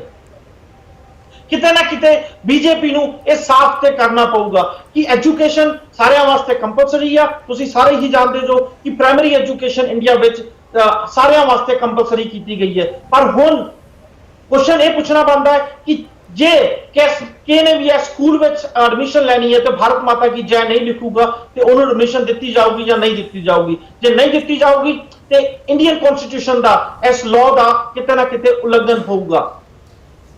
ਗੱਲਬਾਤ ਕਰਦੇ ਹਾਂ ਪੈਨਲਿਸਟ ਨਾਲ, ਪੁੱਛਦੇ ਹਾਂ ਕੀ ਕਹਿਣਾ ਚਾਹੁੰਦੇ ਨੇ ਜਾਂ ਕੀ ਉਹਨਾਂ ਦੇ ਵਿਚਾਰ ਨੇ ਇਹ ਜਿਹੜੀ ਨਵੀਂ ਨਿਊਜ਼ ਆ ਰਹੀ ਆ ਭਾਰਤ ਮਾਤਾ ਦੀ ਜੈ ਉੱਤੇ। ਓਪਨ ਡਿਬੇਟ ਕੋਈ ਵੀ ਜੁਆਇਨ ਕਰ ਸਕਦਾ ਹੈ ਜੀ। ਹਾਂਜੀ ਹਰਪ੍ਰੀਤ ਜੀ, ਭਾਰਤ ਮਾਤਾ ਕੀ ਜੈ ਅੱਜ ਦਾ ਸਲੋਗਨ ਨਹੀਂ ਸੀਗਾ। ਇਹ ਸਲੋਗਨ ਜਦੋਂ ਬ੍ਰਿਟਿਸ਼ਰਾਂ ਤੋਂ ਆਪਣੇ ਦੇਸ਼ ਨੂੰ ਆਜ਼ਾਦ ਕਰਾਉਣ ਵਾਸਤੇ ਭਾਰਤ ਦੇ ਲੋਕ ਲੜਾਈ ਲੜ ਰਹੇ ਸੀਗੇ, ਸੰਘਰਸ਼ ਕਰ ਰਹੇ ਸੀ, ਇਹ ਉਸ ਵੇਲੇ ਇਹ ਸਲੋਗਨ ਜਿਹੜਾ ਸੀਗਾ ਇਹ ਹੋਂਦ ਵਿੱਚ ਆਇਆ ਸੀਗਾ। ਔਰ ਅੱਜ ਆਜ਼ਾਦੀ ਦੇ ਇੰਨੇ ਸਾਲਾਂ ਬਾਅਦ ਇਹ ਸਲੋਗਨ ਦੁਬਾਰਾ ਹਾਈਲਾਈਟ ਆ, ਪਰ ਉਸ ਵੇਲੇ ਤੇ ਹੁਣ ਦੇ ਹਾਈਲਾਈਟ ਵਿੱਚ ਆਉਣ ਦੇ ਲੋਕਾਂ ਦੇ ਵਿੱਚ ਇਹ ਜ਼ਿਆਦਾ ਪਾਪੂਲਰ ਹੋਣ ਦੇ ਕਾਰਨਾਂ ਦਾ ਬਹੁਤ ਵੱਡਾ ਫਰਕ ਹੈਗਾ। ਉਸ ਵੇਲੇ ਇਹ ਜਿਹੜਾ ਸੀਗਾ ਉਸ ਵੇਲੇ ਆਪਣੇ ਆਪ ਨੂੰ ਮੋਟੀਵੇਟ ਕਰਨ ਵਾਸਤੇ, ਲੋਕਾਂ ਨੂੰ ਮੋਟੀਵੇਟ ਕਰਨ ਵਾਸਤੇ, ਜੋੜਨ ਵਾਸਤੇ ਕਿ ਉਹਨਾਂ ਨੂੰ ਆਪਣੀ ਗੁਲਾਮੀ ਦਾ ਅਹਿਸਾਸ ਹੋਵੇ ਤੇ ਉਹ ਇੱਕ ਸਿੰਬੋਲਿਕ ਚੀਜ਼ ਦੇ ਨਾਲ ਉਹਨੂੰ ਜੋੜ ਕੇ ਉਹ ਭਾਰਤ ਦੇ ਲਈ ਸੰਘਰਸ਼ ਵਿੱਚ ਲੋਕਾਂ ਨੂੰ ਜੋੜਨ ਲਈ ਸਲੋਗਨ ਨੂੰ ਵਰਤਦੇ ਸੀ। ਪਰ ਅੱਜ ਦੀ ਜਿਹੜੀ ਰਾਜਨੀਤੀ ਹੈਗੀ ਹੈ, ਜੋ ਅੱਜ ਦਾ ਜੋ ਭਾਰਤ ਦੇ ਵਿੱਚ ਯੁੱਗ ਚੱਲ ਰਿਹਾ, ਉਹਦੇ ਵਿੱਚ ਬੀਜੇਪੀ ਤੇ RSS ਦਾ ਜਿਹੜਾ ਹਿੰਦੂਤਵ ਦਾ ਉਹਨਾਂ ਦਾ ਇੱਕ ਏਜੰਡਾ ਹੈਗਾ, ਉਸ ਏਜੰਡੇ ਨੂੰ ਪੂਰਾ ਕਰਨ ਵਾਸਤੇ ਤੇ ਨਾਲ ਹੀ ਨਾਲ ਜਿਹੜੀਆਂ ਮਾਈਨੋਰਟੀਜ਼ ਜਾਂ ਜਿਹੜੇ ਉੱਥੇ ਦੂਜੇ ਧਰਮ ਜਿਹੜੇ ਮਾਈਨੋਰਟੀ ਵਿੱਚ ਹੈਗੇ ਨੇ, ਉਹਨਾਂ ਧਰਮਾਂ ਨੂੰ ਹੇਠੀ ਦਿਖਾਉਣ ਵਾਸਤੇ, ਉਹਨਾਂ ਧਰਮਾਂ ਨੂੰ ਟਾਰਗੇਟ ਕਰਨ ਵਾਸਤੇ, ਪ੍ਰਵੋਕ ਕਰਨ ਵਾਸਤੇ, ਮੈਂ ਕਹਿ ਸਕਦਾ ਕਿ ਉਹਨਾਂ ਨੂੰ ਬੇਸਿਕਲੀ ਤਾਂ ਇਹ ਹੈ ਕਿ ਉਹਨਾਂ ਨੂੰ ਪਰੇਸ਼ਾਨ ਕਰਨ ਵਾਸਤੇ ਔਰ ਭਾਰਤ ਦੇ ਵਿੱਚ ਉਹਨਾਂ ਦੀ ਇੱਕ ਅਲੱਗ ਤਰੀਕੇ ਦੀ ਤਸਵੀਰ ਜਿਹੜੀ ਆ ਪੇਸ਼ ਕਰਨ ਵਾਸਤੇ ਕਿ ਉਹ ਭਾਰਤ ਦੇ ਹੱਕ ਵਿੱਚ ਨਹੀਂ ਹੈਗੇ। ਇਹ ਚੀਜ਼ ਜਿਹੜੀ ਹੈਗੀ ਆ ਉਹਨਾਂ ਨੂੰ ਵੱਖਵਾਦੀ ਦਿਖਾਲਣ ਵਾਸਤੇ ਇਹ ਸਲੋਗਨ ਦਾ ਜਿਹੜਾ ਹੈਗਾ ਵਰਤੋਂ ਜਿਹੜੀ ਹੈਗੀ ਆ ਉਹ ਇਹਨਾਂ ਨੇ ਕਰਨੀ ਸ਼ੁਰੂ ਕੀਤੀ ਹੈ। ਇੰਨੇ ਸਾਲਾਂ ਤੋਂ ਕਦੀ ਇਹ ਗੱਲ ਕਦੀ ਸਾਹਮਣੇ ਨਹੀਂ ਆਈ ਸੀ ਕੌਣ ਕਹਿੰਦਾ ਜਾਂ ਕੌਣ ਨਹੀਂ ਕਹਿੰਦਾ। ਦੇਸ਼ ਦੇ ਵਿੱਚ ਸਿੱਖ, ਮੁਸਲਮਾਨ, ਕ੍ਰਿਸਚਨ ਸਾਰੇ ਹੀ ਜਿਹਦਾ ਦਿਲ ਕਹਿੰਦਾ ਸੀ ਉਹ ਕਹਿੰਦਾ ਸੀ, ਜਿਹਦਾ ਦਿਲ ਕਰਦਾ ਸੀ ਉਹ ਨਹੀਂ ਵੀ ਕਹਿੰਦਾ ਹੋਵੇਗਾ, ਪਰ ਕਦੀ ਕਿਸੇ ਨੇ ਨੋਟਿਸ ਨਹੀਂ ਕੀਤਾ ਸੀ। ਪਰ ਜਿਹੜੀ ਇਹ ਜ਼ਬਰਦਸਤੀ ਹੁਣ ਥੋਪਿਆ ਜਾ ਰਿਹਾ ਸਲੋਗਨ, ਇਸੇ ਕਰਕੇ ਥੋਪਿਆ ਜਾ ਰਿਹਾ ਕਿਉਂਕਿ ਕੁਛ ਇੱਕ ਮੁਸਲਿਮ ਲੋਕਾਂ ਵੱਲੋਂ ਜਾਂ ਮੁਸਲਿਮ ਲੀਡਰਾਂ ਵੱਲੋਂ ਇਹ ਗੱਲ ਸਾਹਮਣੇ ਆਈ ਸੀ ਕਿ ਸਾਡਾ ਜਿਹੜਾ ਅਸੀਂ ਧਰਮ ਦਾ ਸਾਡਾ ਜਿਹੜਾ ਧਰਮ ਹੈਗਾ, ਜਿਹੜਾ ਉਹਦੀ ਅਸੀਂ ਉਹਦੇ ਵਿੱਚ ਜਿਹੜਾ ਹੈਗਾ ਭਾਰਤ ਮਾਤਾ ਦੀ ਜੈ ਕਹਿਣਾ ਜਿਹੜਾ ਹੈਗਾ ਉਹ ਸਾਨੂੰ ਜਾਇਜ਼ ਨਹੀਂ ਹੈਗਾ। ਇਸੇ ਤਰੀਕੇ ਦੇ ਨਾਲ ਜੇ ਆਪਾਂ ਸਿੱਖਾਂ ਦੀ ਗੱਲ ਕਰੀਏ, ਸਿਮਰਨਜੀਤ ਸਿੰਘ ਮਾਨ ਨੇ ਵੀ ਇਹਦੇ ਉੱਪਰ ਕਿਹਾ ਸੀਗਾ ਕਿ ਭਾਰਤ ਮਾਤਾ ਦੀ ਜੈ ਅਸੀਂ ਨਹੀਂ ਕਹਿ ਸਕਦੇ, ਅਸੀਂ ਸਿਰਫ ਤੇ ਸਿਰਫ ਗੁਰੂ ਗ੍ਰੰਥ ਸਾਹਿਬ ਜੀ ਦੀ ਜੈ ਦੀ ਗੱਲ ਕਰਦੇ ਹਾਂ। ਤੋ ਇਹਨਾਂ ਗੱਲਾਂ ਨੂੰ ਭਰਮਾਉਣ ਵਾਸਤੇ ਜਿਹੜੇ ਹੈਗੇ ਲੀਡਰ ਵੱਖਰੇ ਬਿਆਨ ਦਿੰਦੇ ਰਹਿੰਦੇ ਆ। ਜਿਹੜੀ ਰਾਮਦੇਵ ਦਾ ਜਿਹੜਾ ਬਿਆਨ ਆਇਆ ਬਹੁਤ ਹੀ ਮੇਰੇ ਖਿਆਲ ਨਾਲ ਨਿੰਦਣਯੋਗ ਬਿਆਨ ਆ ਔਰ ਦੁੱਖ ਦੀ ਗੱਲ ਹੈ ਕਿ ਰਾਮਦੇਵ ਵਰਗਾ ਇੱਕ ਬੰਦਾ ਜਿਹੜਾ ਜਿਹਨੇ ਆਪਣੀ ਦੁਕਾਨਦਾਰੀ ਜਿਹੜੀ ਹੈਗੀ ਆ ਉਹਨੇ ਭਾਰਤ ਮਾਤਾ ਦੀ ਜੈ ਕਹਿ ਕੇ ਨਹੀਂ ਚਲਵਾਈ ਸੀ, ਉਹਨੇ ਸਿਰਫ ਹਿੰਦੂਆਂ ਨੂੰ ਆਪਣੇ ਉਹਦੇ ਵਿੱਚ ਆਸਣ ਕਰਾ ਕੇ ਪੈਸੇ ਨਹੀਂ ਬਣਾਏ ਜਾਂ ਆਪਣੇ ਪ੍ਰੋਡਕਟ ਉਹਨਾਂ ਨੂੰ ਨਹੀਂ ਵੇਚੇ। ਹੁਣ ਉਹ ਆ ਕੇ ਜਿਹੜਾ ਹੈਗਾ ਉਹ ਬੀਜੇਪੀ ਤੇ RSS ਨਾਲ ਰਲ ਕੇ ਉਹ ਵੀ ਇਹ ਪੱਤਾ ਖੇਡ ਰਿਹਾ ਤੇ ਉਹ ਗੱਲ ਕਰ ਰਿਹਾ ਕਿ ਸਾਡੇ ਉੱਪਰ ਜੇ ਕਾਨੂੰਨ ਨਾ ਹੋਵੇ ਤਾਂ ਅਸੀਂ ਹਜ਼ਾਰਾਂ ਸਿਰ ਜਿਹੜੇ ਹੈਗੇ ਆ ਉਹ ਵੱਢ ਸਕਦੇ ਹਾਂ। ਇਸ ਤਰ੍ਹਾਂ ਦੀਆਂ ਜਿਹੜੀਆਂ ਗੱਲਾਂ ਹੈਗੀਆਂ ਉਹ ਇੱਕ ਐਸੇ ਫੰਕਸ਼ਨ ਦੇ ਵਿੱਚ ਕਰ ਰਿਹਾ, ਐਸੇ ਉਹ ਵਿੱਚ ਕਰ ਰਿਹਾ ਜਿਹਨੂੰ ਉਹ ਸਦਭਾਵਨਾ ਸੰਮੇਲਨ ਕਹਿੰਦੇ ਨੇ, ਯਾਨੀ ਕਿ ਮੀਟਿੰਗ ਫॉर ਹਾਰਮਨੀ ਦੇ ਵਿੱਚ ਇਹੋ ਜਿਹੀਆਂ ਗੱਲਾਂ ਜਦੋਂ ਬੀਜੇਪੀ ਤੇ RSS ਕਰਦੇ ਅਸੀਂ ਸਮਝ ਸਕਦੇ ਹਾਂ ਕਿ ਬੀਜੇਪੀ RSS ਜਿਹੜੀ ਹੈਗੀ ਆ ਸਦਭਾਵਨਾ ਉਹਨਾਂ ਦੇ ਦਿਮਾਗ ਦੇ ਹਿਸਾਬ ਨਾਲ ਸਦਭਾਵਨਾ ਕੀ ਹੁੰਦੀ ਹੈਗੀ ਆ। ਦੂਜੀ ਗੱਲ ਆ ਕਿ ਮੁਸਲਿਮ ਇੱਕ ਜਮਾਤ ਹੈਗੀ ਆ, ਉਹਨਾਂ ਨੇ ਬਹੁਤ ਵੱਡੀ ਜਮਾਤ ਆ ਇੰਡੀਆ ਦੀ, ਉਹਨਾਂ ਨੇ ਇਹ ਫਤਵਾ ਕੱਢ ਦਿੱਤਾ ਕਿ ਭਾਰਤ ਮਾਤਾ ਕੀ ਜੈ ਜਿਹੜੇ ਹੈਗੇ ਅਸੀਂ ਨਹੀਂ ਬੋਲ ਸਕਦੇ, ਅਸੀਂ ਹਿੰਦੁਸਤਾਨ ਜਿੰਦਾਬਾਦ ਬੋਲ ਸਕਦੇ ਹਾਂ ਪਰ ਅਸੀਂ ਭਾਰਤ ਮਾਤਾ ਕੀ ਜੈ ਨਹੀਂ ਬੋਲ ਸਕਦੇ। ਕੰਟਰੋਵਰਸੀ ਤਾਂ ਹੈ ਇਹਦੇ ਵਿੱਚ, ਪਰ ਕਿਤੇ ਨਾ ਕਿਤੇ ਜਿਹੜਾ ਰੁੱਖ ਬੀਜੇਪੀ RSS ਨੇ ਇਸ ਸਲੋਗਨ ਨੂੰ ਲੈ ਕੇ ਲੋਕਾਂ ਨੂੰ ਜਿਹੜਾ ਵੱਖਵਾਦੀ ਬਣਾਉਣ ਦਾ ਜਾਂ ਵੱਖਵਾਦੀ ਦਿਖਾਉਣ ਦਾ ਰਵੱਈਆ ਫੜਿਆ, ਇਹ ਕਿਤੇ ਨਾ ਕਿਤੇ ਉਹਦੇ ਵੱਲ ਵਾਧਾ ਹੋਇਆ ਕਦਮ ਹੀ ਹੈ। ਹੈਰਾਨੀ ਦੀ ਗੱਲ ਤੇ ਇਹ ਹੈ ਜਦੋਂ ਮੋਦੀ ਸਾਹਿਬ ਬਾਹਰ ਜਾਂਦੇ ਹੁੰਦੇ ਸੀ ਉਦੋਂ ਕਰਨਾ ਚਾਹਾਂਗਾ। ਹਰਪ੍ਰੀਤ ਜੀ, ਹਾਂਜੀ ਪਹਿਲੀ ਗੱਲ ਤਾਂ ਇਹ ਹੈ ਕਿ ਭਾਰਤ ਮਾਤਾ ਦੀ ਜੈ ਕੋਈ ਅਚਨਚੇਤ ਪੈਦਾ ਹੋਇਆ ਸੰਕਲਪ ਨਹੀਂ ਹੈ। ਭਾਰਤੀ ਇਤਿਹਾਸ ਦੇ ਮੁਤਾਬਕ ਜੇ ਦੇਖਿਆ ਜਾਵੇ ਤਾਂ ਪਹਿਲੀ ਵਾਰ ਰਵਿੰਦਰਨਾਥ ਟੈਗੋਰ ਨੇ ਬੰਗ ਮਾਤਾ ਦੀ ਇੱਕ ਪੇਂਟਿੰਗ ਬਣਾਈ ਸੀ ਜਿਹਦੇ ਵਿੱਚ ਉਹਨੂੰ ਬੰਗਾਲੀ ਮਾਤਾ ਦੇ ਤੌਰ ਤੇ ਪੇਸ਼ ਕੀਤਾ ਗਿਆ ਸੀ ਤੇ ਉਹ ਤਸਵੀਰ ਬਿਲਕੁਲ ਇੱਕ ਬੰਗਾਲੀ ਔਰਤ ਵਰਗੀ ਤਸਵੀਰ ਸੀ। ਉਸ ਤੋਂ ਬਾਅਦ ਉਹ ਬੰਗ ਮਾਤਾ ਹੌਲੀ ਹੌਲੀ ਭਾਰਤ ਮਾਤਾ ਦੇ ਵਿੱਚ ਕਨਵਰਟ ਹੁੰਦੀ ਗਈ। ਫਿਰ ਜਦੋਂ RSS ਬਣ ਗਿਆ ਤਾਂ ਉਦੋਂ ਉਸ ਭਾਰਤ ਮਾਤਾ ਦੇ ਹੱਥ ਦੇ ਵਿੱਚ ਭਗਵਾ ਝੰਡਾ ਆ ਗਿਆ ਜਦੋਂ ਆਜ਼ਾਦੀ ਦੀ ਮੂਵਮੈਂਟ ਵੱਡੀ ਪੱਧਰ ਦੇ ਉੱਤੇ ਚੱਲੀ ਤਾਂ ਉਸੇ ਹੀ ਭਾਰਤ ਮਾਤਾ ਦੇ ਹੱਥ ਦੇ ਵਿੱਚ ਤਿਰੰਗਾ ਆ ਗਿਆ ਕਾਂਗਰਸ ਪਾਰਟੀ ਦਾ, ਕਿਉਂਕਿ ਕਾਂਗਰਸ ਪਾਰਟੀ ਉਦੋਂ ਉਸ ਅੰਦੋਲਨ ਦੀ ਬੇਸਿਕਲੀ ਮੁਖੀ ਪਾਰਟੀ ਸੀ। ਉਸ ਤੋਂ ਬਾਅਦ ਇਹ ਮਾਮਲਾ ਚੱਲਦਾ ਰਿਹਾ ਔਰ ਕੁਝ ਸਾਲ ਬੰਦੇ ਮਾਤਰਮ ਨੂੰ ਲੈ ਕੇ ਵੀ ਮੁਸਲਮਾਨਾਂ ਦੇ ਖਿਲਾਫ RSS ਤੇ ਹਿੰਦੂ ਜਥੇਬੰਦੀਆਂ ਵੱਲੋਂ ਪ੍ਰਚਾਰ ਕੀਤਾ ਜਾਂਦਾ ਰਿਹਾ, ਜਿਹਦੀ ਹੁਣ ਕੰਟੀਨਿਊਟੀ ਨਵੀਂ ਸ਼ਕਲ ਦੇ ਵਿੱਚ ਸਾਹਮਣੇ ਆਈ ਹੈ। ਜਦੋਂ ਇਹ ਸਾਰਾ ਮਾਮਲਾ ਵਾਪਰ ਰਿਹਾ ਤਾਂ ਸਾਨੂੰ ਪਹਿਲੀ ਗੱਲ ਤਾਂ ਇਹ ਸਮਝਣੀ ਚਾਹੀਦੀ ਹੈ ਕਿ ਅਸੀਂ ਚੀਜ਼ਾਂ ਨੂੰ ਉਹਨਾਂ ਦੇ ਸਹੀ ਸੰਦਰਭ ਦੇ ਵਿੱਚ ਸਮਝਣ ਦਾ ਯਤਨ ਕਰੀਏ। ਹੁਣ ਕੁਲਵੀਰ ਜੀ ਕੋਲ ਵੀ ਕਹਿ ਹੋ ਗਿਆ, ਮੀਡੀਆ ਨੇ ਵੀ ਇਸੇ ਤਰ੍ਹਾਂ ਨਾਲ ਪੇਸ਼ ਕੀਤਾ ਕਿ ਜਿਵੇਂ ਦੇਵਬੰਦ ਤੋਂ ਕੋਈ ਨਵਾਂ ਫਰਮਾਨ ਜਾਰੀ ਹੋ ਗਿਆ, ਜਿਵੇਂ ਕੋਈ ਨਵਾਂ ਹੁਕਮਨਾਮਾ ਜਾਰੀ ਹੋ ਗਿਆ। ਦਰਅਸਲ ਗੱਲ ਇਸ ਤਰ੍ਹਾਂ ਦੀ ਨਹੀਂ ਹੈ। ਦੇਵਬੰਦ ਦੇ ਮੁਤਾਬਕ ਉਹਨਾਂ ਨੇ ਤਾਂ ਸਿਰਫ ਜਦੋਂ ਇਹ ਭਾਰਤ ਮਾਤਾ ਦਾ ਇਸ਼ੂ ਉੱਠਿਆ ਤਾਂ ਉਹਨਾਂ ਨੇ ਲੋਕਾਂ ਦੇ ਸਵਾਲਾਂ ਦਾ ਜਵਾਬ ਦਿੱਤਾ, ਪਰ ਕੋਈ ਦੇਵੀ ਪੂਜਾ ਨਹੀਂ ਕੀਤੀ ਜਾਵੇਗੀ। ਇਹ ਇਸਲਾਮ ਨੇ 1400 ਸਾਲ ਪਹਿਲਾਂ ਹੀ ਤੈਅ ਕਰ ਦਿੱਤਾ ਸੀ। ਬਿਲਕੁਲ ਅਸੀਂ ਇੰਝ ਕਹਿ ਸਕਦੇ ਹਾਂ ਕਿ ਮੂਰਤੀ ਪੂਜਾ ਨਹੀਂ ਕੀਤੀ ਜਾਵੇਗੀ। ਸਿੱਖਾਂ ਲਈ ਇਹ ਗੱਲ ਉਦੋਂ ਹੀ ਵਰਜਿਤ ਹੋ ਗਈ ਸੀ ਜਿੱਦਣ ਉਹਨਾਂ ਨੇ ਗੁਰੂ ਨਾਨਕ ਦੇਵ ਨੂੰ ਆਪਣੇ ਗੁਰੂ ਦੇ ਤੌਰ ਤੇ ਪ੍ਰਵਾਨ ਕਰ ਲਿਆ ਸੀ। ਹਾਲੇ ਬਾਕੀ ਗੁਰੂ ਸਾਹਿਬਾਨ ਨੇ ਵੀ ਇਸ ਦੁਨੀਆ ਦੇ ਉੱਤੇ ਵਿਚਰਨਾ ਸੀ, ਪਰ ਗੁਰੂ ਨਾਨਕ ਦੇਵ ਹੀ ਜਦੋਂ ਆ ਗਏ ਸਨ ਤਾਂ ਉਦੋਂ ਇਹ ਕਲੀਅਰ ਹੋ ਗਿਆ ਸੀ ਕਿ ਜਿਹੜਾ ਧਰਮ ਮੂਰਤੀ ਪੂਜਾ ਦੇ ਖਿਲਾਫ ਹੈ ਤੇ ਜੇ ਮੂਰਤੀ ਦੀ ਸ਼ਕਲ ਤੁਸੀਂ ਹਿੰਦੂ ਦੇਵੀ ਵਰਗੀ ਕਰੋਗੇ ਤਾਂ ਮੂਰਤੀ ਪੂਜਾ ਦੇ ਨਾਲ ਕਨਸੈਪਟ ਤੋਂ ਅਲੱਗ ਤਰ੍ਹਾਂ ਨਾਲ ਸੋਚਦੇ ਕਿਸੇ ਵੀ ਮਜ਼ਹਬ ਲਈ, ਕਿਸੇ ਵੀ ਧਰਮ ਲਈ ਪ੍ਰਵਾਨਯੋਗ ਨਹੀਂ ਹੋਏਗੀ। ਦੂਸਰੀ ਗੱਲ, ਜਿਹੜੇ ਲੋਕ ਇਹ ਕਹਿ ਰਹੇ ਕਿ ਅਸੀਂ ਭਾਰਤ ਮਾਤਾ ਕੀ ਜੈ ਨਹੀਂ ਕਹਿ ਸਕਦੇ, ਉਹ ਇਹ ਤਾਂ ਬਿਲਕੁਲ ਨਹੀਂ ਕਹਿ ਰਹੇ ਕਿ ਅਸੀਂ ਹਿੰਦੁਸਤਾਨ ਦੀ ਜੈ ਨਹੀਂ ਕਹਾਂਗੇ, ਅਸੀਂ ਜੈ ਹਿੰਦ ਨਹੀਂ ਕਹਾਂਗੇ। ਜੇ ਅਸੀਂ ਇਸ ਰਸਤੇ ਜਾਵਾਂਗੇ ਤੇ ਅਸੀਂ ਤਾਂ ਨੇਤਾ ਜੀ ਸੁਭਾਸ਼ ਚੰਦਰ ਬੋਸ ਨੂੰ ਵੀ ਇਸ ਕਰਕੇ ਮਹਾਨ ਦੇਸ਼ ਭਗਤ ਨਹੀਂ ਕਹਾਂਗੇ, ਕਿਉਂਕਿ ਉਹ ਜੈ ਹਿੰਦ ਦਾ ਨਾਰਾ ਲਾਉਂਦਾ ਸੀ। ਹੁਣ ਤੱਕ ਸਾਰੇ ਪ੍ਰਧਾਨ ਮੰਤਰੀਆਂ ਨੇ ਲਾਲ ਕਿਲੇ ਤੋਂ ਜੈ ਹਿੰਦ ਦਾ ਨਾਰਾ ਲਾਇਆ, ਕਿਸੇ ਨੇ ਭਾਰਤ ਮਾਤਾ ਕੀ ਜੈ ਨਹੀਂ ਕਿਹਾ, ਨਾ ਕਿਸੇ ਨੂੰ ਕਦੇ ਖਿਆਲ ਆਇਆ ਕਿ ਕਿਉਂ ਨਹੀਂ ਕਿਹਾ। ਇਹਦਾ ਮਤਲਬ ਇਹ ਹੈ ਕਿ RSS ਸਮਾਜ ਦੇ ਅੰਦਰ ਇੱਕ ਦੁਫੇੜ ਪੈਦਾ ਕਰਨੀ ਚਾਹੁੰਦੀ ਹੈ। ਹੁਣ ਵੀ ਜਦੋਂ ਰਾਮਦੇਵ ਬਿਆਨ ਦੇ ਰਹੇ ਨੇ, ਉਹ ਗੱਲ ਸਿੰਪਲ ਇੰਨੀ ਨਹੀਂ ਕਹਿੰਦੇ। ਮਹਾਰਾਸ਼ਟਰ ਦੇ ਮੁੱਖ ਮੰਤਰੀ ਦੇਵੇਂਦਰ ਫਡਨਵੀਸ ਨੂੰ ਇੰਨੀ ਗੱਲ ਨਹੀਂ ਕਹਿੰਦੇ ਕਿ ਜਿਹੜਾ ਭਾਰਤ ਮਾਤਾ ਦੀ ਕਹੇਗਾ ਉਹ ਦੇਸ਼ ਤੇ ਨਹੀਂ ਰਹਿ ਸਕਦਾ। ਉਹ ਇਸ ਤੋਂ ਵੀ ਗਾਂਹ ਜਾਂਦੇ ਨੇ ਕਿ ਇੱਕ ਆਦਮੀ ਟੋਪੀ ਪਹਿਨ ਕੇ ਖੜਾ ਹੋ ਜਾਂਦਾ ਤੇ ਕਹਿੰਦਾ ਮੈਂ ਭਾਰਤ ਮਾਤਾ ਦੀ ਜੈ ਨਹੀਂ ਕਹੂੰਗਾ, ਚਾਹੇ ਮੇਰੀ ਗਰਦਨ ਦੇ ਉੱਤੇ ਛੁਰੀ ਰੱਖ ਦਿਓ। ਜੇ ਕਾਨੂੰਨ ਨਾ ਹੋਵੇ ਤਾਂ ਅਸੀਂ ਇੱਕ ਨਹੀਂ ਲੱਖਾਂ ਗਰਦਨਾਂ ਕੱਟ ਸਕਦੇ ਨੇ। ਇਹਦਾ ਮਤਲਬ ਅਸੀਂ ਰਾਸ਼ਟਰਵਾਦ ਦੇ ਨਾਂ ਦੇ ਉੱਤੇ ਐਂਟੀ ਮੁਸਲਿਮ ਮਾਹੌਲ ਪੈਦਾ ਕਰਨਾ ਚਾਹੁੰਦੇ ਹਾਂ ਔਰ ਇਹ ਭਾਰਤੀ ਸੰਵਿਧਾਨ ਦੇ ਵੀ ਖਿਲਾਫ ਹੈ। ਮੈਂ ਸਮਝਦਾ ਜੇ ਕੋਈ ਹਿੰਦੂ ਕਾਵਰ ਸੱਚਾ ਹੈ ਤਾਂ ਉਹਦੇ ਵੀ ਖਿਲਾਫ ਹੈ, ਕਿਉਂਕਿ ਧਰਮ ਦੂਜੇ ਧਰਮ ਦੀ ਇੰਝ ਕਤਲੇਆਮ ਦੀ ਆਗਿਆ ਘੱਟੋ ਘੱਟ ਨਹੀਂ ਦਿੰਦਾ। ਸਭ ਤੋਂ ਹੈਰਾਨੀ ਦੀ ਗੱਲ ਤੇ ਇਹ ਆ ਸਤੀਸ਼ ਜੀ, ਜਦੋਂ ਮੋਦੀ ਜੀ ਪਹਿਲਾਂ ਬਾਹਰ ਆਉਂਦੇ ਸੀ ਬੜਾ ਵਧੀਆ ਇੱਕ ਮਾਹੌਲ ਬਣਾਇਆ ਜਾਂਦਾ ਸੀ, ਮੋਦੀ ਦੇ ਨਾਰੇ ਲਾਏ ਜਾਂਦੇ ਸੀ। ਐਤਕੀ ਜਦੋਂ ਮੋਦੀ ਜੀ ਬ੍ਰਸਲ ਵਿੱਚ ਗਏ, ਬ੍ਰਾਜ਼ੀਲ ਦੀ ਜੋ ਕੈਪੀਟਲ ਆ, ਬੈਲਜੀਅਮ ਦੀ ਜੋ ਕੈਪੀਟਲ ਆ, ਉੱਥੇ ਮੋਦੀ ਦੇ ਨਾਰੇ ਤੇ ਲੱਗੇ ਭਾਰਤ ਮਾਤਾ ਕੀ ਜੈ ਦੇ ਵੀ ਨਾਰੇ ਲੱਗੇ। ਉੱਥੇ ਕਈ ਕੁਐਸਚਨ ਉੱਠਦੇ ਨੇ ਜਿਹੜਾ ਭਾਰਤ ਮਾਤਾ ਕੀ ਜੈ ਕਹਿੰਦੇ ਸੀ। ਠੀਕ ਹੈ, ਤੁਸੀਂ ਭਾਰਤ ਮਾਤਾ ਤੋਂ ਆਏ, ਇੰਡੀਆ ਤੋਂ ਆਏ, ਜੋ ਤੁਹਾਨੂੰ ਭਾਰਤ ਮਾਤਾ ਦੀ ਜੈ ਕਹਿਣ ਦਾ ਹੱਕ ਆ, ਪਰ ਜਿਹੜੀ ਧਰਤੀ ਤੇ ਤੁਸੀਂ ਹੁਣ ਬੈਠੇ ਜੋ, ਜਿਹੜੀ ਧਰਤੀ ਤੋਂ ਕਮਾਉਂਦੇ ਜੋ, ਕੀ ਤੁਹਾਨੂੰ ਬੈਲਜੀਅਮ ਦੀ ਜੈ ਕਹਿਣ ਦਾ ਤੁਹਾਡਾ ਹੱਕ ਜਾਂ ਤੁਹਾਡਾ ਫਰਜ਼ ਨਹੀਂ ਬਣਦਾ? ਜਿਸ ਤਰ੍ਹਾਂ ਤੁਸੀਂ ਇੰਡੀਆ ਵਿੱਚ ਭਾਰਤ ਮਾਤਾ ਕੀ ਜੈ ਥੋਪ ਰਹੇ ਜੋ, ਕੀ ਤੁਹਾਨੂੰ ਬੈਲਜੀਅਮ ਦੇ ਲੋਕ ਇਹ ਕਹਿਣ ਕਿ ਬੈਲਜੀਅਮ ਦੀ ਜੈ ਦੇ ਵੀ ਨਾਰੇ ਲਾਓ? ਜੇ ਉੱਥੇ ਜਿੱਥੇ ਮੋਦੀ ਜੀ ਨੇ ਸਪੀਚ ਦਿੱਤੀ ਕਾਫੀ ਸਾਰੇ ਭਾਰਤੀਆਂ 'ਚ ਸਿਰਫ ਮੋਦੀ ਤੇ ਭਾਰਤ ਮਾਤਾ ਕੀ ਜੈ ਦੇ ਨਾਰੇ ਲੱਗੇ। ਇਹ ਜਿਹੜੀ ਭਾਰਤ ਮਾਤਾ ਕੀ ਜੈ ਦੀ ਨਵੀਂ ਚਿੰਗਾੜੀ RSS ਨੇ ਜਾਂ BJP ਨੇ ਜਾਂ ਹੋਰ ਹਿੰਦੂਤਵ ਗਰੁੱਪਾਂ ਨੇ ਕੱਢੀ ਆ, ਇਹਦਾ ਹੁਣ ਜਿਹੜਾ ਅਸਰ ਆ ਇੰਡੀਆ ਤੋਂ ਬਾਹਰ ਵੀ ਵਿਖਣ ਲੱਗ ਗਿਆ ਵਾ।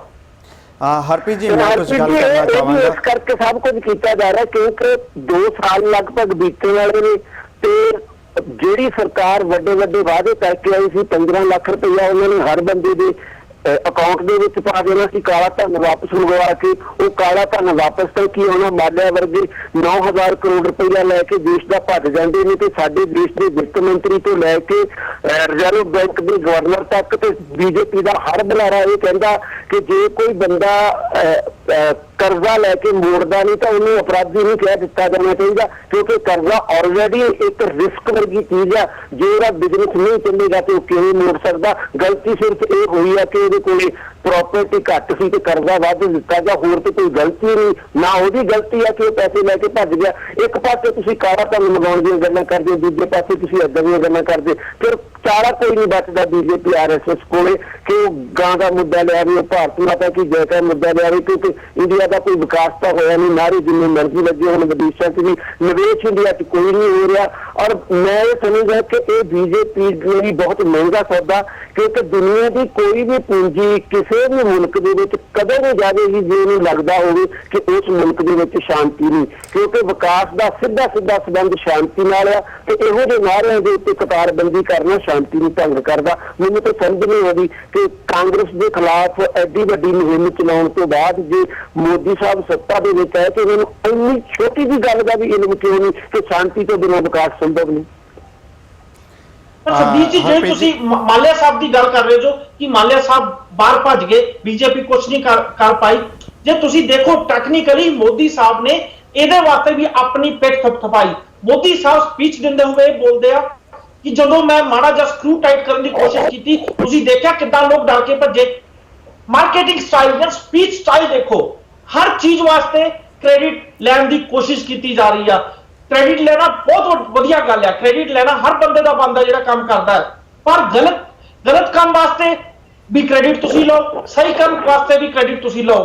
ਪਰ ਸਭ ਤੋਂ ਇੰਪੋਰਟੈਂਟ ਚੀਜ਼ ਹੈ ਪਹਿਲਾਂ ਕੰਮ ਤੇ ਕਰੋ। ਮਾਲਿਆ ਜਦੋਂ ਇੰਡੀਆ ਵਿੱਚ ਸੀ ਸਾਰਿਆਂ ਨੂੰ ਪਤਾ ਸੀ ਕਿ ਮਾਲਿਆ ਸਾਹਿਬ ਭੱਜਣ ਵਾਲੇ ਨੇ, ਮੀਡੀਆ ਤੱਕ ਨੂੰ ਪਤਾ ਸੀ ਕਿ ਮਾਲਿਆ ਸਾਹਿਬ ਭੱਜਣ ਵਾਲੇ ਨੇ। ਇਹ ਬੀਜੇਪੀ ਜਾਂ ਬੀਜੇਪੀ ਦੀ ਗਵਰਨਮੈਂਟ ਸੁੱਤੀ ਪਈ ਸੀ। हरप्रीत जी, मैं कुछ कहना चाहूँगा। Hello, go had Sandeep ji.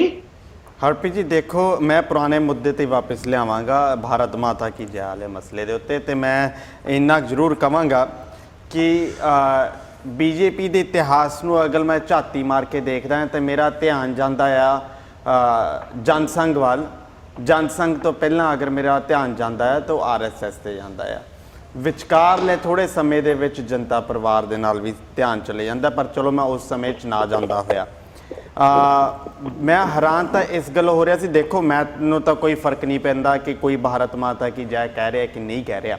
ਹਾਂ, ਮੈਨੂੰ ਇਸ ਚੀਜ਼ ਨਾਲ ਫਰਕ ਪੈਂਦਾ ਹੈ ਕਿ ਉਹ ਜ਼ਬਰੀ ਤੌਰ ਤੇ ਕਲਵਾਇਆ ਜਾ ਰਿਹਾ ਅਗਰ, ਤੇ ਮੈਂ ਉਹਦਾ ਅਪੋਜ਼ ਕਰਦਾ ਹਾਂ, ਕਿਉਂਕਿ ਜ਼ਬਰੀ ਤੌਰ ਦੇ ਉੱਤੇ ਅਸੀਂ ਕਦੀ ਵੀ ਕਿਸੇ ਵੀ ਬੰਦੇ ਦੇ ਲਈ, ਕਿਸੇ ਵੀ ਗਰੀਬ ਗਰੂਬੇ ਦੇ ਹੱਕ 'ਚ ਖੜੇ ਹੋਏ ਹਾਂ। ਉਹਨੂੰ ਜ਼ਬਰੀ ਕੁਝ ਵੀ ਕਿਸੇ ਵੀ ਸਰਕਾਰ ਨੂੰ ਅਸੀਂ ਕਰਨ ਨਹੀਂ ਦਿੱਤਾ ਹੈਗਾ, ਇਹ ਸਾਡਾ ਇਤਿਹਾਸ ਆ। ਪਰ ਮੈਂ ਹੈਰਾਨ ਤਾਂ ਇਸ ਗੱਲ ਕਰਕੇ ਹੋ ਰਿਹਾ ਸੀ ਕਿ ਦੇਖੋ ਬੋਲ ਕੌਣ ਰਿਹਾ ਆ, ਕਿਹੜੀ ਪਾਰਟੀ ਆ ਜਿਹੜੀ ਨੈਸ਼ਨਲਿਜ਼ਮ ਦੇ ਸਰਟੀਫਿਕੇਟਸ ਦੇ ਰਹੀ ਆ, ਕਿਹੜੀ ਪਾਰਟੀ ਦੱਸ ਰਹੀ ਆ ਕਿ ਦੇਸ਼ ਭਗਤ ਕੌਣ ਹੁੰਦਾ ਆ ਤੇ ਕੌਣ ਨਹੀਂ ਹੁੰਦਾ ਆ।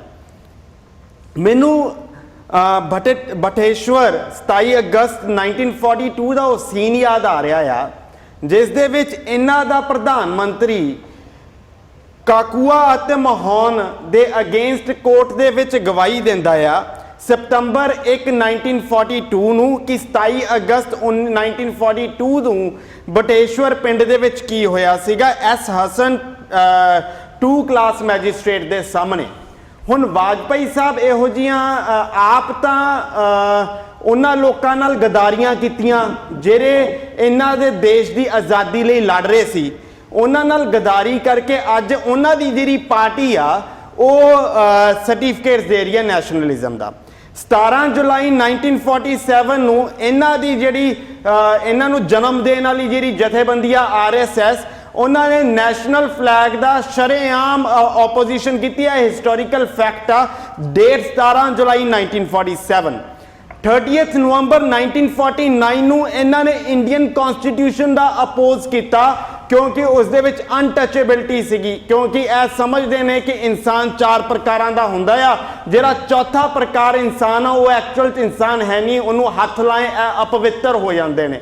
ਸੋ ਮੈਂ ਹੈਰਾਨ ਜਦੋਂ ਮੈਂ ਇਹੋ ਜਿਹੀਆਂ ਗੱਲਬਾਤਾਂ ਸੁਣਦਾ ਆ, ਮੈਂ ਉਦੋਂ ਇਸ ਲਈ ਜ਼ਿਆਦਾ ਹੈਰਾਨ ਹੋ ਜਾਂਦਾ ਆ ਕਿ ਦੇਖੋ ਲਾਈਕ ਉਸ ਦੇਸ਼ ਦਾ ਭਵਿੱਖ ਦੇਖੋ, ਉਸ ਦੇਸ਼ ਦਾ ਮਾਹੌਲ ਦੇਖੋ ਕਿ ਨੈਸ਼ਨਲਿਜ਼ਮ ਦੇ ਸਰਟੀਫਿਕੇਟ ਉਹ ਬੰਦੇ ਵੰਡ ਰਹੇ ਨੇ, ਉਹ ਜਥੇਬੰਦੀਆਂ ਵੰਡ ਰਹੀਆਂ ਨੇ, ਜਿਨ੍ਹਾਂ ਨੇ ਆਪ ਉਸ ਦੇਸ਼ ਦੇ ਫਰੀडम ਫਾਈਟਰਸ ਨਾਲ ਗਦਾਰੀਆਂ ਕੀਤੀਆਂ, ਜਿਨ੍ਹਾਂ ਨੇ ਉਹਨਾਂ ਦੇ ਝੰਡੇ ਦੇ ਨਾਲ ਦੇ ਅਗੇਂਸਟ ਬੋਲੇ ਹੋਏ ਆ, ਉਹਨਾਂ ਦੇ ਕਨਸਟੀਟਿਊਸ਼ਨ ਦੇ ਬਰਖਲਾਫ ਬੋਲੇ ਹੋਏ ਆ, ਤੇ ਅੱਜ ਉਹ ਅਗਰ ਕਹਿਣ ਕਿ ਭਾਰਤ ਮਾਤਾ ਕੀ ਜੈ ਕਹਿਣ ਨਾਲ ਜਾਂ ਭਾਰਤ ਮਾਤਾ ਕੀ ਜੈ ਨਾਲ ਕਹਿਣ ਨਾਲ ਤੁਸੀਂ ਨੈਸ਼ਨਲਿਸਟ ਜਾਂ ਐਂਟੀ ਨੈਸ਼ਨਲਿਸਟ ਬਣ ਜਾਂਦੇ ਹੋ, ਤਾਂ ਮੈਨੂੰ ਲੱਗਦਾ ਹੈ ਕਿ ਇਹ ਵਰਤਮਾਨ ਸਮੇਂ ਦਾ ਸਭ ਤੋਂ ਵੱਡਾ ਮਜ਼ਾਕ ਹੈ। ਇਹ ਵਰਤਮਾਨ ਸਮੇਂ ਦਾ ਐਸਾ ਧੱਕਾ ਆ। ਮੈਨੂੰ ਇਸ ਦੇ ਵਿੱਚ ਅਗਰ ਮਾਫ ਕਰਿਓ, ਅਗਰ ਮੈਂ ਇਹ ਲਫ਼ਜ਼ ਵੀ ਕਹਿ ਦਾਂ ਕਿ ਔਰੰਗਜ਼ੇਬ ਤਾਂ ਫਿਰ ਵੀ ਇੱਕ ਡਿਕਟੇਟਰ ਸੀ, ਉਹ ਤਾਂ ਡਿਕਟੇਟਰਸ਼ਿਪ 'ਚ ਆ ਕੇ ਇਹ ਧੱਕੇਸ਼ਾਹੀ ਕਰ ਰਿਹਾ ਸੀ। ਇਹ ਤਾਂ ਉਹਦੇ ਨਾਲੋਂ ਵੀ ਇੱਕ ਕਦਮ ਅੱਗੇ ਨਿਕਲ ਗਏ ਨੇ ਕਿ ਡੈਮੋਕ੍ਰੇਸੀ ਨੂੰ ਹੀ ਡਿਕਟੇਟਰਸ਼ਿਪ ਬਣਾ ਕੇ ਰੱਖ ਦਿੱਤੀ ਇਹਨਾਂ ਲੋਕਾਂ ਨੇ। ਇਹਨਾਂ ਲੋਕਾਂ ਨੇ ਮੈਨੂੰ ਇਹ ਲੱਗ ਰਿਹਾ ਹੈ ਕਿ ਉਸ ਦੇਸ਼ ਦਾ ਭੱਠਾ ਬਿਠਾਉਣ ਦੇ ਵਿੱਚ ਕੋਈ ਕਸਰ ਨਹੀਂ ਛੱਡਣੀ ਹੈਗੀ। ਮੈਂ ਇੱਥੇ ਸ਼ਬਦੀਪ ਜੀ ਦੀ ਗੱਲ ਨੂੰ ਅੱਗੇ ਜਿਹੜਾ ਵਧਾਉਣਾ ਚਾਹੁੰਦਾ ਹਾਂ। ਜਦੋਂ ਜੀ 2014 ਦੀ ਲੋਕ ਸਭਾ ਇਲੈਕਸ਼ਨ ਹੋਣੀ ਹੋ ਰਹੀ ਸੀ, ਕੰਪੇਨ ਚੱਲਦੀ ਸੀ, ਤੇ ਲੋਕਾਂ ਦੇ ਕਈ ਘੱਟ ਗਿਣਤੀਆਂ ਦੇ ਮੂੰਹ ਦੇ ਉੱਤੇ ਨਜ਼ਦੀਕ ਕਿ ਜੇ ਮੋਦੀ ਆ ਗਿਆ ਜਿਹੜਾ ਗਲਤ ਹੋ ਜੂ ਦੇਸ਼ ਦਾ। ਮੈਨੂੰ ਲੱਗਦਾ ਹੈ ਕਿ ਉਹਨਾਂ ਦੇ ਲਫ਼ਜ਼ ਕਿਤੇ ਨਾ ਕਿਤੇ ਸਹੀ ਸਾਬਤ ਹੋ ਰਹੇ ਨੇ। ਮੋਦੀ ਸਾਹਿਬ ਆਏ ਤਾਂ सबका साथ सबका विकास ਦਾ ਨਾਰਾ ਲਾ ਕੇ ਆਏ ਸਨ ਕਿ अच्छे दिन आ जाएंगे देश में, लेकिन अच्छे दिन तो आम जनता के आए नहीं, पर बीजेपी वालों ने जरूर आ गए ने, जो कट्टरवादी हिंदू ने उन्होंने जरूर आ गए ने। क्योंकि जेकर इतिहास की गल की जाए सानू, क्योंकि मेरी उम्र बहुत छोटी है, क्योंकि काफी गल्लां जिहड़ियां असीं नहीं देखियां पर इतिहास विचों पढ़ियां ने, पर इतिहास दे विच अज तक कभी भी इन्हां दी जिहड़ी मदर पार्टी है, जिहड़ा मदर संगठन है RSS संघ जनसंघ, ਉਹਦਾ ਕੋਈ ਵੀ ਦੇਣ ਨਹੀਂ ਹੈਗਾ ਦੇਸ਼ ਦੀ ਆਜ਼ਾਦੀ ਦੇ ਵਿੱਚ। ਜਦੋਂ ਵੀ ਕਿਤੇ ਪੜੀ ਜਾਵਾ ਉਹਦਾ ਜਿਹੜੇ ਦੇਸ਼ ਦੀ ਆਜ਼ਾਦੀ ਘੁਲਾਟੀ ਹੈ ਉਹਨਾਂ ਨਾਲ ਕੁਐਸਚਨ ਇਹ ਆ ਕਿ ਜਦੋਂ ਤੁਸੀਂ ਇਹ ਕਹਿ ਰਹੇ ਹੋ ਕਿ ਆਰਐਸਐਸ ਦੀ ਦੇਣ ਨਹੀਂ ਹੈਗੀ, ਤੁਹਾਨੂੰ ਲੱਗਦਾ ਜਦੋਂ ਤੁਹਾਡੀ ਇੰਟੈਂਸ਼ਨ ਐਦਾਂ ਦੀ ਹੋਵੇ ਤੁਹਾਡੀ ਆਜ਼ਾਦੀ ਵਾਸਤੇ ਦੇਣ ਹੋ ਵੀ ਸਕਦੀ ਆ? ਮੈਨੂੰ ਨਹੀਂ ਲੱਗਦਾ ਕਿ ਮੰਨ ਲਓ ਕਿ ਜੇ ਆਜ਼ਾਦੀ ਦੇ ਟਾਈਮ ਤੇ RSS ਮੰਨ ਲਓ ਹੈਗੀ ਵੀ ਤਾਂ ਉਹਦਾ ਵੀ ਅਟੈਂਸ਼ਨ ਤੇ ਇਹੋ ਜਿਹੀ ਹੁੰਦੀ ਤਾਂ ਉਹਨਾਂ ਨੂੰ ਆਜ਼ਾਦੀ ਵੀ ਮਿਲ ਜਾਂਦੀ, ਕਿਉਂਕਿ ਉਦੋਂ ਨਹੀਂ ਦੇਸ਼ ਦੇ ਟੁਕੜੇ ਹੋ ਜਾਣੇ ਸੀ, ਜ਼ਿਆਦਾ ਹੋ ਜਾਂਦੇ। ਹਾਲੇ ਤਾਂ 2-3 ਹੋਏ ਨਾ, ਉਦੋਂ ਜ਼ਿਆਦਾ ਹੋ ਜਾਂਦੇ ਟੁਕੜੇ। ਪਰ ਮੈਂ ਇਹ ਕਹਿਣਾ ਚਾਹੁੰਦਾ ਹਾਂ ਕਿ ਭਾਰਤ ਮਾਤਾ ਦੀ ਜੈ ਕਹਿਣ ਦੇ ਨਾਲ ਕੋਈ ਦੇਸ਼ ਭਗਤ ਨਹੀਂ ਹੋ ਜਾਂਦਾ। ਜੇ ਇਹ ਸਰਟੀਫਿਕੇਟ ਬਣਦੇ ਫਿਰਦੇ ਨੇ ਤਾਂ ਇਹਨਾਂ ਦੇ ਸਰਟੀਫਿਕੇਟ ਦੀ ਮੇਰੇ ਖਿਆਲ ਨਾਲ ਨਹੀਂ ਕਿਸੇ ਨੂੰ ਲੋੜ ਆ, ਕਿਉਂਕਿ ਇਹ ਸਿਰਫ ਇੱਕ ਦੇਸ਼ ਦੇ ਵਿੱਚ ਭਗਵਾਵਾਦੀ ਕਰਨ, ਦੇਸ਼ ਨੂੰ ਭਗਵਾਵਾਦੀ ਕਰਨ ਇੱਕ ਹਿੰਦੂ ਰਾਸ਼ਟਰ ਬਣਾਉਣ ਦੇ ਲਈ ਇਹ ਤੁਲੇ ਹੋਏ ਨੇ। ਇਹ ਚਾਹੁੰਦੇ ਨੇ ਕਿ ਇਹਨਾਂ ਦਾ ਸਿੱਧਾ ਜਿਹਾ ਸਵਾਲ ਹੈ ਕਿ ਲੋਕ ਸਭਾ ਦੇ ਵਿੱਚ ਇਹਨਾਂ ਦਾ ਬਹੁਮਤ ਹੈਗਾ ਤੇ ਰਾਜ ਸਭਾ ਦੇ ਵਿੱਚ ਘੱਟ ਗਿਣਤੀ ਨੇ। ਇਹ ਚਾਹੁੰਦੇ ਨੇ ਕਿ ਅਸੀਂ ਵੋਟਾਂ ਦਾ ਧਰੁਵੀਕਰਨ ਕਰਕੇ ਸਾਰੀ ਵੋਟ ਜਿੱਥੇ ਵੀ ਹੁਣ ਅਸਮ ਦੀ ਇਲੈਕਸ਼ਨ ਹੋ ਰਹੀ ਹੈ, ਆਪਣੇ ਵੈਸਟ ਬੰਗਾਲ 'ਚ ਹੋ ਰਹੀ ਹੈ, ਉੱਥੋਂ ਵੀ ਹਿੰਦੂ ਵੋਟ ਸਾਰੀ ਇਹਨਾਂ ਨੂੰ ਪੈ ਜਾਏਗੀ ਤੇ ਇਹਨਾਂ ਦੀ ਉੱਥੇ ਸਰਕਾਰਾਂ ਬਣ ਜਾਣਗੀਆਂ ਤੇ ਇਹਨਾਂ ਦੀ ਰਾਜ ਸਭਾ ਦੇ ਵਿੱਚ ਇਹਨਾਂ ਦੇ ਮੈਂਬਰ ਵੱਧ ਜਾਣਗੇ ਤੇ ਆਪਣੀਆਂ ਮਾਨਵੀਆਂ ਕਰਨਗੇ। ਬਸ ਇਹ ਮਾਨਵੀਆਂ ਕਰਨੀਆਂ ਚਾਹੁੰਦੇ ਨੇ, ਉਹ ਮਾਨਵੀਆਂ ਕਿਤੇ ਨਾ ਕਿਤੇ ਕਰ ਰਹੇ ਨੇ। ਤੇ ਜੇ ਰਾਜ ਸਭਾ ਦੇ ਵਿੱਚ ਵੀ ਇਹਨਾਂ ਦੀ ਬਹੁਮਤ ਹੋ ਗਈ ਤਾਂ ਇਹ ਬਹੁਤ ਹੀ ਦੇਸ਼ ਦੇ ਲਈ ਘਾਤਕ ਹੋਊਗਾ। ਮੈਂ ਤਾਂ ਇਹ ਸਮਝਦੀ ਇੱਕ ਮਿੰਟ ਹਰਪ੍ਰੀਤ ਜੀ, ਭਾਰਤ ਮਾਤਾ ਕੀ ਜੈ ਕਹਿ ਲਿਆ, ਹਿੰਦੁਸਤਾਨ ਜਿੰਦਾਬਾਦ ਕਹਿ ਲਿਆ, ਜੈ ਹਿੰਦ ਕਹਿ ਲਿਆ, ਬੰਦੇ ਮਾਤਰਮ ਕਹਿ ਲਿਆ, ਇਹਨਾਂ ਗੱਲਾਂ 'ਚ ਜਦ ਕੋਈ ਫਰਕ ਨਹੀਂ ਹੈਗਾ ਤੇ ਜੇ ਬੰਦਾ ਬਾਕੀ ਸਾਰੀਆਂ ਚੀਜ਼ਾਂ ਕਹਿੰਦਾ ਸਿਰਫ ਭਾਰਤ ਮਾਤਾ ਕੀ ਜੈ ਨਹੀਂ ਕਹਿੰਦਾ ਤੇ ਇਹ ਕਿੱਦਾਂ ਉਹਨੂੰ ਦੇਸ਼ ਧਰੋਹੀ ਕਹਿ ਸਕਦੇ, ਕਿੱਦਾਂ ਉਹਨੂੰ ਕਹਿ ਸਕਦੇ ਕਿ ਤੂੰ ਦੇਸ਼ ਛੱਡ ਕੇ ਚਲੇ ਜਾ? ਮੈਂ ਕੁਐਸਚਨ ਪੁੱਛਣਾ ਚਾਹੁੰਦਾ ਤੁਹਾਨੂੰ ਕੁਲਵੀਰ ਜੀ, ਇੱਕ ਕੁਐਸਚਨ ਪੁੱਛਣਾ ਚਾਹੁੰਦਾ। ਤੁਸੀਂ 3-4 ਡਿਫਰੈਂਟ ਤਰ੍ਹਾਂ ਦੇ ਸ਼ਬਦ ਹੁਣੇ ਵਰਡਸ ਦਾ ਯੂਜ਼ ਕੀਤਾ, ਭਾਰਤ ਮਾਤਾ ਕੀ ਜੈ, ਜੈ ਹਿੰਦ, ਹਿੰਦੁਸਤਾਨ ਜਿੰਦਾਬਾਦ। ਮੈਨੂੰ ਇੱਕ ਗੱਲ ਦੱਸੋ, ਇੱਕ ਆਮ ਆਦਮੀ ਜਿਹੜਾ ਕੰਮ ਕਰਦਾ ਵਾ, ਜੋ ਉਹਦਾ ਬਣਦਾ ਟੈਕਸ ਆ ਉਹ ਦਿੰਦਾ ਵਾ, ਉਹ ਰਿਸ਼ਵਤ ਨਹੀਂ ਲੈਂਦਾ ਆਪਣੇ ਕੰਮ ਵਾਸਤੇ, ਬੜਾ ਵਧੀਆ ਦੇਸ਼ ਵਿੱਚ ਰਹਿ ਰਿਹਾ, ਤੁਹਾਨੂੰ ਨਹੀਂ ਲੱਗਦਾ ਉਹ ਜ਼ਿਆਦਾ ਦੇਸ਼ ਭਗਤ ਆ? ਤੁਹਾਨੂੰ ਕੁਝ ਕਹਿਣ ਦੀ ਕੀ ਲੋੜ ਆ? ਤਾਂ ਜੋ ਮਰਜ਼ੀ ਕਹਿਣਾ ਉਹ ਲੋੜ ਕੀ ਆ? ਨਹੀਂ, ਪਰ ਜੇ ਇਹ ਆਬਜੈਕਸ਼ਨ ਵੀ ਕਰਦੇ ਨੇ ਤਾਂ ਇਹ ਕਿੱਦਾਂ ਤੁਲਨਾ ਕਰ ਸਕਦੇ? ਇੱਕ ਬੰਦਾ ਜੈ ਹਿੰਦ ਕਹਿ ਰਿਹਾ ਪਰ ਤੁਸੀਂ ਕਹਿੰਦੇ ਵੀ ਭਾਰਤ ਮਾਤਾ ਕੀ ਜੈ ਨਹੀਂ ਕਹਿੰਦਾ, ਇਸ ਕਰਕੇ ਦੇਸ਼ ਧਰੋਹੀ ਹੋ ਗਿਆ। ਜੈ ਹਿੰਦ ਕੀ ਆ? ਜੈ ਹਿੰਦ ਤੇ ਭਾਰਤ ਮਾਤਾ ਦੀ ਜੈ ਦੇ ਵਿੱਚ ਫਰਕ ਦੱਸ ਦੇਣ ਇਹ ਕਿ ਇਹਨਾਂ ਦੋਨਾਂ ਗੱਲਾਂ ਦੇ ਵਿੱਚ ਫਰਕ ਹੈਗਾ, ਜਾਂ ਹਿੰਦੁਸਤਾਨ ਜਿੰਦਾਬਾਦ ਦੇ ਵਿੱਚ ਫਰਕ ਹੈਗਾ? ਹਰਪ੍ਰੀਤ ਜੀ ਇੱਕ ਸੈਕਿੰਡ, ਅਗਰ ਉਹ 10 ਵੀ ਦੇਣ ਫਰਕ, ਅਗਰ ਫਰਕ ਹੋਵੇ ਵੀ ਤੇ ਮੈਂ ਫੇਰ ਵੀ ਉਹਦੇ ਅਗੇਂਸਟ ਹਾਂ ਕਿ ਤੁਸੀਂ ਜ਼ਬਰਦਸਤੀ ਕਿਉਂ ਕਿਸੇ ਤੋਂ ਕਹਾਣਾ ਚਾਹ ਰਹੇ ਹੋ। ਹਰਪ੍ਰੀਤ ਜੀ ਨੇ ਹੁਣੇ ਬੈਲਜੀਅਮ ਦੀ ਗੱਲ ਕੀਤੀ ਸੀ ਕਿ ਮੋਦੀ ਗਿਆ, ਉੱਥੇ ਨਾਰੇ ਲੱਗੇ, ਉੱਥੇ ਆਪੋਜੀਸ਼ਨ ਵੀ ਹੋਈ, ਉੱਥੇ ਨਰਿੰਦਰ ਮੋਦੀ ਦੀ ਥੂ ਵੀ ਹੋਈ। ਉਹ ਅਲੱਗ ਗੱਲ ਹੈ ਕਿ ਬੇਸ਼ਰਮ ਬੰਦੇ ਨੂੰ ਅਹਿਸਾਸ ਨਹੀਂ ਹੁੰਦਾ ਹੈਗਾ।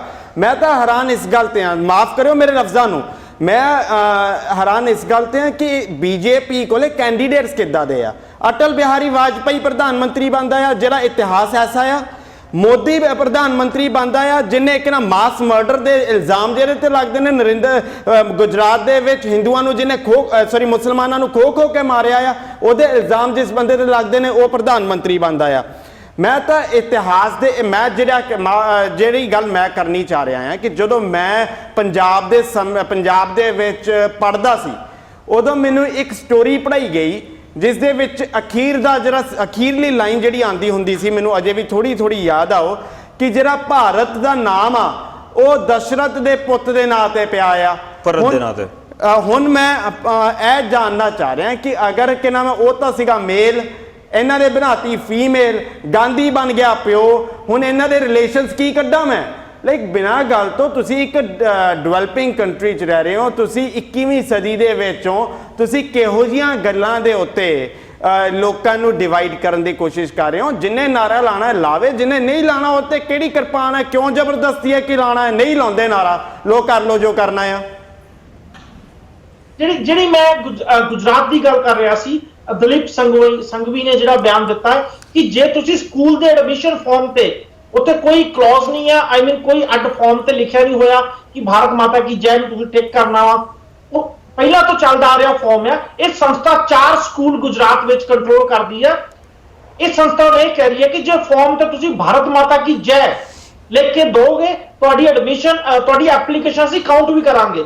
ਜੇ ਤੁਸੀਂ ਲਿਖ ਕੇ ਨਹੀਂ ਦੋਗੇ, ਅਸੀਂ ਤੁਹਾਡਾ ਐਪਲੀਕੇਸ਼ਨ ਸੁੱਟ ਦਾਂਗੇ, ਗਾਰਬੇਜ ਕਰ ਦਾਂਗੇ। ਬੇਸਿਕਲੀ ਤੁਹਾਨੂੰ ਐਡਮਿਸ਼ਨ ਮਿਲ ਹੀ ਨਹੀਂ ਸਕਦੀ। ਦੂਜੇ ਪਾਸੇ ਰਾਈਟ ਟੂ ਐਜੂਕੇਸ਼ਨ, ਹਰ ਬੰਦੇ ਨੂੰ ਐਜੂਕੇਸ਼ਨ ਦਿਵਾਉਣੀ। ਮੋਦੀ ਸਾਹਿਬ ਕੁੜੀਆਂ ਨੂੰ ਐਜੂਕੇਸ਼ਨ ਦਿਵਾਉਣ ਦੀਆਂ ਗੱਲਾਂ ਕਰਦੇ ਨੇ, ਪਰ ਹੁਣ ਕੁਐਸਚਨ ਇੱਥੇ ਉੱਠਦਾ ਵਾ ਕਿ ਜੇ ਕੁੜੀਆਂ ਭਾਰਤ ਮਾਤਾ ਕੀ ਜੈ ਨਹੀਂ ਲਿਖਣਗੀਆਂ, ਇਹਦਾ ਮਤਲਬ ਤੁਹਾਡੇ ਆਪਣੇ ਬੰਦੇ ਉਹਨਾਂ ਨੂੰ ਐਡਮਿਸ਼ਨ ਨਹੀਂ ਦੇਣਗੇ। ਦੂਜੀ ਗੱਲ, ਜੇ ਕਰ ਲਈਏ ਅਸੀਂ ਰਾਮਦੇਵ ਦੀ ਗੱਲ, ਰਾਮਦੇਵ ਸਾਹਿਬ ਲੋਕਾਂ ਦੇ ਸਿਰ ਵੱਢਣ ਦੀ ਗੱਲ ਕਰ ਰਹੇ ਆ, ਕਿ ਉਹਨਾਂ ਉੱਤੇ ਕੋਈ ਕਾਨੂੰਨੀ ਕਾਰਵਾਈ ਕਰਨੀ ਨਹੀਂ ਬਣਦੀ? ਬਿਲਕੁਲ ਹਰਪ੍ਰੀਤ ਜੀ, ਜਿਸ ਤਰ੍ਹਾਂ ਦਾ ਬਿਆਨ ਆਇਆ ਉਹਦੇ ਉੱਪਰ ਕਾਨੂੰਨੀ ਕਾਰਵਾਈ ਕਰਨੀ ਬਣਦੀ ਵੀ ਆ। ਔਰ ਇੱਕ ਕਾਂਗਰਸ ਦੇ ਸੁਭਾਸ਼ ਬੱਤਰਾ ਲੀਡਰ ਹੈਗੇ ਨੇ ਪੁਰਾਣੇ, ਉਹ ਮੇਰਾ ਖਿਆਲ ਮਿਨਿਸਟਰ ਵੀ ਪਹਿਲਾਂ ਰਹੇ ਨੇ, ਉਹਨਾਂ ਨੇ ਤੇ ਜਿਹੜੀ ਪੁਲਿਸ ਕੰਪਲੇਂਟ ਜਿਹੜੀ ਆ ਫਾਈਲ ਵੀ ਕੀਤੀ ਆ। ਔਰ ਮੇਰਾ ਖਿਆਲ ਆ ਕੱਲੇ ਸੁਭਾਸ਼ ਬੱਤਰਾ ਹੀ ਕਿਉਂ, ਇੰਡੀਆ ਦੇ ਵਿੱਚ ਬਹੁਤ ਸਾਰੇ ਲੋਕਾਂ ਨੂੰ ਨਿਕਲ ਕੇ ਸਾਹਮਣੇ ਆਉਣਾ ਚਾਹੀਦਾ। ਸੁਭਾਸ਼ ਬੱਤਰਾ ਹਾਲਾਂਕਿ ਪੋਲੀਟੀਕਲ ਮੋਟੀਵੇਟਡ ਜਿਹੜੀ ਉਹਨਾਂ ਦੀ ਕੰਪਲੇਂਟ ਹੈਗੀ ਕਿਉਂਕਿ ਉਹ ਕਾਂਗਰਸ ਨੂੰ ਬਿਲੋਂਗ ਕਰਦੇ ਆ, ਪਰ ਜਿਹੜੀਆਂ ਉੱਥੇ ਹੋਰ ਸੰਸਥਾਵਾਂ ਹੈਗੀਆਂ, ਮੈਂ ਤਾਂ ਕਹਿੰਦਾ ਜਿਹੜੇ ਹਿੰਦੂ ਆਪਣੇ ਆਪ ਨੂੰ ਸੱਚੇ ਹਿੰਦੂ ਕਹਿੰਦੇ, ਉਹਨਾਂ ਨੂੰ ਵੀ ਨਿਕਲ ਕੇ ਸਾਹਮਣੇ ਆਉਣਾ ਚਾਹੀਦਾ ਕਿ ਇਹੋ ਜਿਹੇ ਬੰਦੇ ਸਟੇਜਾਂ ਦੇ ਉੱਪਰ ਖੜ ਕੇ ਇੰਨੇ ਭੜਕਾਊ ਭਾਸ਼ਣ ਦਿੰਦੇ ਨੇ, ਇਹਨਾਂ ਤੇ ਰੋਕ ਕਿਉਂ ਨਹੀਂ ਲਾਉਂਦੀ ਬੀਜੇਪੀ? ਪਹਿਲਾਂ ਤੇ ਬੀਜੇਪੀ ਦੇ ਜਿਹੜੇ ਸਾਧਵੀਆਂ ਆਰਐਸਐਸ ਨਾਲ ਸਿੱਧੇ ਲਿੰਕ ਵਿੱਚ ਸੀਗੇ, ਉਹੀ ਇਦਾਂ ਦੇ ਮਾਰਕਟ ਵਾਲੇ ਬਿਆਨ ਦਿੰਦੇ ਸੀ। ਹੁਣ ਤੇ ਇੱਕ ਉਹ ਆਦਮੀ ਜਿਹੜਾ ਇੰਨੇ ਸਾਲਾਂ ਤੋਂ ਯੋਗ ਕਰਾਉਂਦਿਆਂ ਹੋਇਆ ਕਦੀ ਪੁੱਛਦਾ ਨਹੀਂ ਸੀ ਉਹਦੇ ਕੋਲ ਕੌਣ ਬੇਟਾ, ਉਹਨੂੰ ਆਲ ਆਫ ਸਡਨ ਭਾਰਤ ਮਾਤਾ ਦੀ ਜੈ ਦਿਸਣ ਲੱਗ ਪਈ। ਉਹਨੇ ਆਪਣਾ ਇੱਕ ਅੰਪਾਇਰ ਖੜਾ ਕਰ ਲਿਆ, ਲੋਕਾਂ ਨੂੰ ਬੇਵਕੂਫ ਬਣਾ ਕੇ। ਅੱਜ ਉਹ ਜਿਹੜਾ ਹੈਗਾ ਉਹ ਆਰਐਸਐਸ ਦੀ ਬੋਲੀ, ਬੀਜੇਪੀ ਦੀ ਬੋਲੀ ਬੋਲ ਕੇ ਲੋਕਾਂ ਵਿੱਚ ਫੁੱਟ ਪਾਉਣ ਦਾ ਕੰਮ ਕਰਦਾ। ਉਹਨੂੰ ਕੋਈ ਪੁੱਛਣ ਵਾਲਾ ਹੋਵੇ ਕਿ ਤੂੰ 2000 ਕਰੋੜ ਦੀ ਸੰਪत्ति ਬਣਾ ਲੈ, ਐਡਾ ਵੱਡਾ ਬਿਜ਼ਨਸ ਬਣਾ ਲਿਆ, ਤੂੰ ਉਦੋਂ ਕਦੀ ਕਿਸੇ ਨੂੰ ਪੁੱਛਿਆ ਸੀ ਉਹਦਾ ਧਰਮ ਕੀ ਹੈਗਾ? ਉਦੋਂ ਤਾਂ ਤੂੰ ਸਾਰੀ ਦੁਨੀਆ ਨੂੰ ਇਕੱਠੇ ਕਰਕੇ ਕੈਂਪਾਂ ਵਿੱਚ ਪੈਸੇ ਲੈਂਦਾ ਰਿਹਾ। ਅੱਜ ਦੀ ਡੇਟ ਦੇ ਵਿੱਚ ਜੋ ਕੁਝ ਉੱਤੇ ਹੋ ਰਿਹਾ, ਸਾਰਾ ਜਿਹੜਾ ਕਰਤਾ ਧਰਤਾ ਜਿਹੜਾ ਹੈਗਾ, ਇਹ ਸਾਰੇ ਦਾ ਸਾਰਾ ਜਿਹੜਾ ਹਿੰਦੂ ਏਜੰਡਾ ਹੈਗਾ ਉੱਥੇ ਦਾ, ਕੱਟੜਵਾਦੀ ਹਿੰਦੂਆਂ ਦਾ, ਇਹ ਸਾਰੇ ਜਣੇ ਉਹਦੇ ਪੂਰਕ ਬਣੇ ਹੋਏ ਨੇ।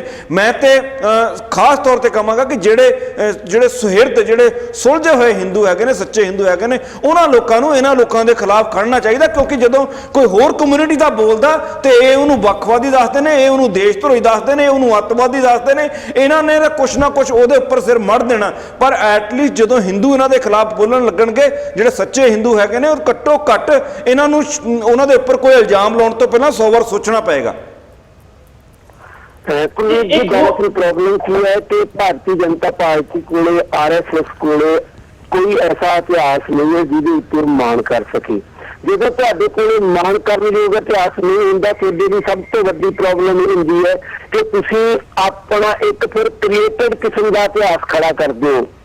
ਇਤਿਹਾਸ ਦੇ ਵਿੱਚ ਘਟਨਾਵਾਂ ਇਸ ਤਰੀਕੇ ਦੇ ਨਾਲ ਵੀ ਵਾਪਰ ਜਾਂਦੀਆਂ ਨੇ ਕਿ ਜਿਹੜਾ ਬੰਦਾ ਇੱਕ ਹਾਲਾਤ ਤੱਕ ਬੜਾ ਮਾਣਯੋਗ ਹੈ, ਪਰ ਅਗਲੇ ਹਾਲਾਤ ਦੇ ਵਿੱਚ ਜਾ ਕੇ ਉਹੀ ਬੰਦਾ ਖਲਨਾਇਕ ਸਾਬਤ ਹੋ ਜਾਂਦਾ ਹੈ।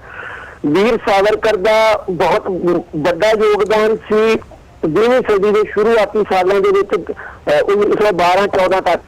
ਪਰ ਕਾਲੇ ਪਾਣੀ ਦੇ ਵਿੱਚ ਜਦੋਂ ਇਹਨੂੰ ਦੂਜੀ ਵਾਰ ਕੈਦ ਹੋਈ ਤੇ ਉਦੋਂ ਉਹ ਮਾਫੀ ਮੰਗਣ ਉੱਤੇ ਉੱਤਰ ਆਏ। ਮੈਂ ਇੱਕ ਗੱਲ ਇੱਥੇ ਦੱਸ ਦੇਵਾਂ ਕਿ ਹਿੰਦੁਸਤਾਨ ਦੀ ਆਜ਼ਾਦੀ ਦੀ ਲੜਾਈ 'ਚ ਸਿਰਫ 2 ਬੰਦੇ ਨੇ ਜਿਨ੍ਹਾਂ ਨੂੰ 2 ਵਾਰ ਉਮਰ ਕੈਦ ਦੀ ਸਜ਼ਾ ਹੋਈ।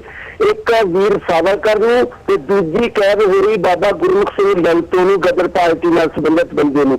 ਬਾਬਾ ਲਲਤੋਂ ਤਾਂ ਸਾਰੀ ਉਮਰ ਸੱਤਾ ਦੇ ਖਿਲਾਫ ਲੜਦੇ ਰਹੇ। ਦੇਸ਼ ਭਗਤ ਯਾਦਗਾਰ ਕਮੇਟੀ ਬਣਾ ਕੇ ਜਲੰਧਰ ਦੇ ਵਿੱਚ ਉਹ ਨਹਿਰੂ ਦੀ ਸਰਕਾਰ ਦੇ ਖਿਲਾਫ, ਇੰਦਰਾ ਦੇ ਖਿਲਾਫ, ਜੋ ਵੀ ਆਉਂਦਾ ਉਹਨਾਂ ਦੇ ਖਿਲਾਫ ਲੜਦੇ ਰਹੇ।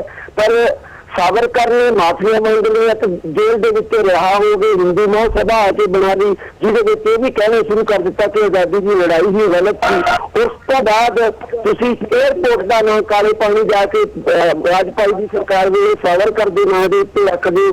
ਮਤਲਬ ਹਾਲਤ ਇਹ ਹੈਗੀ ਸਾਡੀ ਕਿ ਤੁਹਾਨੂੰ ਸੱਚਾ ਨਾਇਕ ਲੱਭਿਆ ਵੀ ਨਹੀਂ ਲੱਭਦਾ ਜਿਹਦੇ ਨਾਂ ਦੇ ਉੱਤੇ ਤੁਸੀਂ ਕੋਈ ਕਾਰਵਾਈ ਕਰ ਸਕੋ। ਇਹ ਪੋਜੀਸ਼ਨ ਬਣੀ ਹੋਈ ਹੈ। ਇਸ ਕਰਕੇ ਇਤਿਹਾਸ ਨੂੰ ਬਦਲਣਾ ਪੋਲੀਟੀਕਲੀ ਬੀਜੇਪੀ ਦੀ ਇੱਕ ਤਰ੍ਹਾਂ ਨਾਲ ਕਹਿੰਦੇ ਮਜਬੂਰੀ ਬਣੀ ਹੋਈ ਹੈ, ਪਰ ਉਹ ਮਜਬੂਰੀ ਨੂੰ ਠੋਸਦੀ ਹੈ ਦੂਸਰੇ ਧਰਮਾਂ ਦੇ ਖਿਲਾਫ ਪ੍ਰਚਾਰ ਕਰਕੇ। ਇੱਕ ਮੁੱਦਾ ਹੋਰ ਮੈਂ ਜ਼ਰੂਰ ਡਿਸਕਸ ਕਰਨਾ ਚਾਹੁੰਦਾ ਹਾਂ। ਦਲਰਾਜ ਜੀ ਵੀ ਸਾਡੇ ਨਾਲ ਜੁੜ ਚੁੱਕੇ ਨੇ। ਮੈਂ ਦਲਰਾਜ ਜੀ, ਤੁਹਾਡੇ ਤੱਕ ਮੇਰੀ ਆਵਾਜ਼ ਜਾ ਰਹੀ ਹੈ?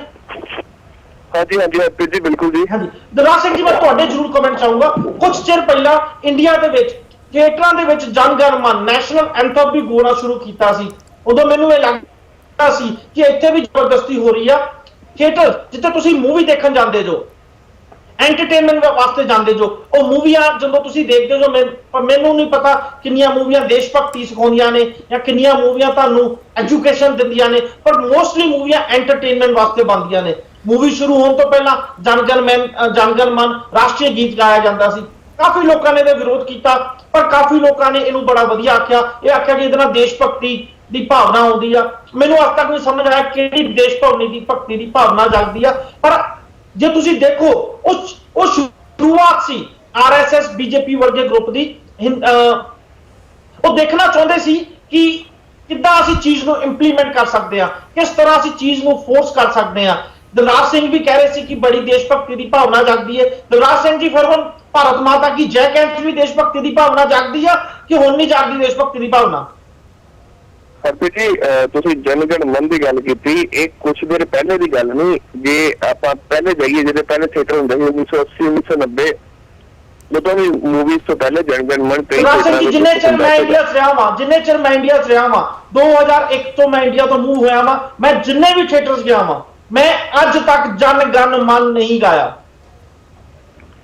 ਬਿਲਕੁਲ। ਇਹ ਹਰਪ੍ਰੀਤ ਜੀ, ਮੇਰੇ ਖਿਆਲ ਨਾਲ ਜਿਹੜਾ ਚੱਲਣ ਸ਼ੁਰੂ ਹੋਇਆ ਸੀਗਾ 2007-8 ਦੇ ਕਰੀਬ ਜਾ ਕੇ। ਆਪਾਂ 1980-90 ਨੂੰ ਛੱਡ ਦਈਏ, ਆਪਾਂ 2016 ਦੀ ਗੱਲ ਕਰੀਏ, ਅੱਜ ਦੀ ਗੱਲ ਕਰੀਏ। ਅੱਜ ਮੈਂ ਜਲੰਧਰ ਦੇ ਵਿੱਚ ਬੈਠਾ ਵਾ। ਇੱਥੇ ਬਿਗ ਸਿਨੇਮਾਸ ਕਰਕੇ ਇੱਕ ਚੇਨ ਹੈ, ਜਿੱਦਾਂ PVR ਮਲਟੀਪਲੈਕਸ, ਤਾਂ ਬਿਗ ਸਿਨੇਮਾਸ ਮਲਟੀਪਲੈਕਸ ਇੱਕ ਚੇਨ ਹੈਗੀ ਆ। ਬਿਗ ਸਿਨੇਮਾਸ ਮਲਟੀਪਲੈਕਸ ਅੱਜ ਹਰ ਮੂਵੀ ਤੋਂ ਪਹਿਲੇ, ਚਾਹੇ ਜਲੰਧਰ ਹੈ ਬਿਗ ਸਿਨੇਮਾਸ, ਚਾਹੇ ਦਿੱਲੀ ਹੈ, ਚਾਹੇ ਕਿਤੇ ਵੀ ਹੈ, ਜਨ ਗਣ ਮਨ ਗਾਉਂਦਾ ਵਾ। ਤੇ ਮੈਂ ਤੁਹਾਨੂੰ ਇੱਕ ਵਾਰ ਰਿਕੁਐਸਟ ਕਰਾਂਗਾ, ਜਦੋਂ ਵੀ ਤੁਹਾਡਾ ਇੰਡੀਆ ਚੱਕਰ ਲੱਗਿਆ, ਉਹ ਮੂਵੀ ਤੋਂ ਪਹਿਲੇ ਜਦੋਂ ਜਨ ਗਣ ਮਨ ਸ਼ੁਰੂ ਹੁੰਦਾ ਵਾ, ਪਲੀਜ਼ ਉਹ ਜਿਹੜੇ 2 ਮਿੰਟ ਹੋਏਗੇ, ਜਾਂ ਮੈਂ ਕੋਸ਼ਿਸ਼ ਕਰਾਂਗਾ ਜੇ ਮੈਂ ਉਹਦੀ ਇੱਕ ਵੀਡੀਓ ਬਣਾ ਪਾਇਆ ਤੇ ਤੁਹਾਨੂੰ ਮੈਂ ਪਹੁੰਚਾਵਾਂਗਾ। ਦੇਖਣ ਵਾਲੀ ਦੇਸ਼ ਭਗਤੀ ਜਾਗਦੀ ਹੈ। ਹਰ ਬੰਦਾ ਜਨ ਗਣ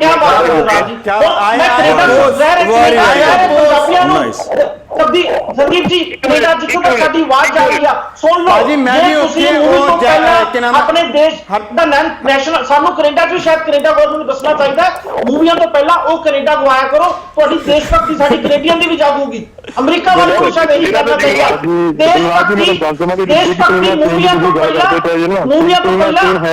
ਤੋਂ ਪਹਿਲਾਂ ਉਹ ਨੈਸ਼ਨਲ ਐਂਥਮ ਗਾਉਣਾ ਦੇਸ਼ ਭਗਤੀ ਜਾਗੂਗੀ।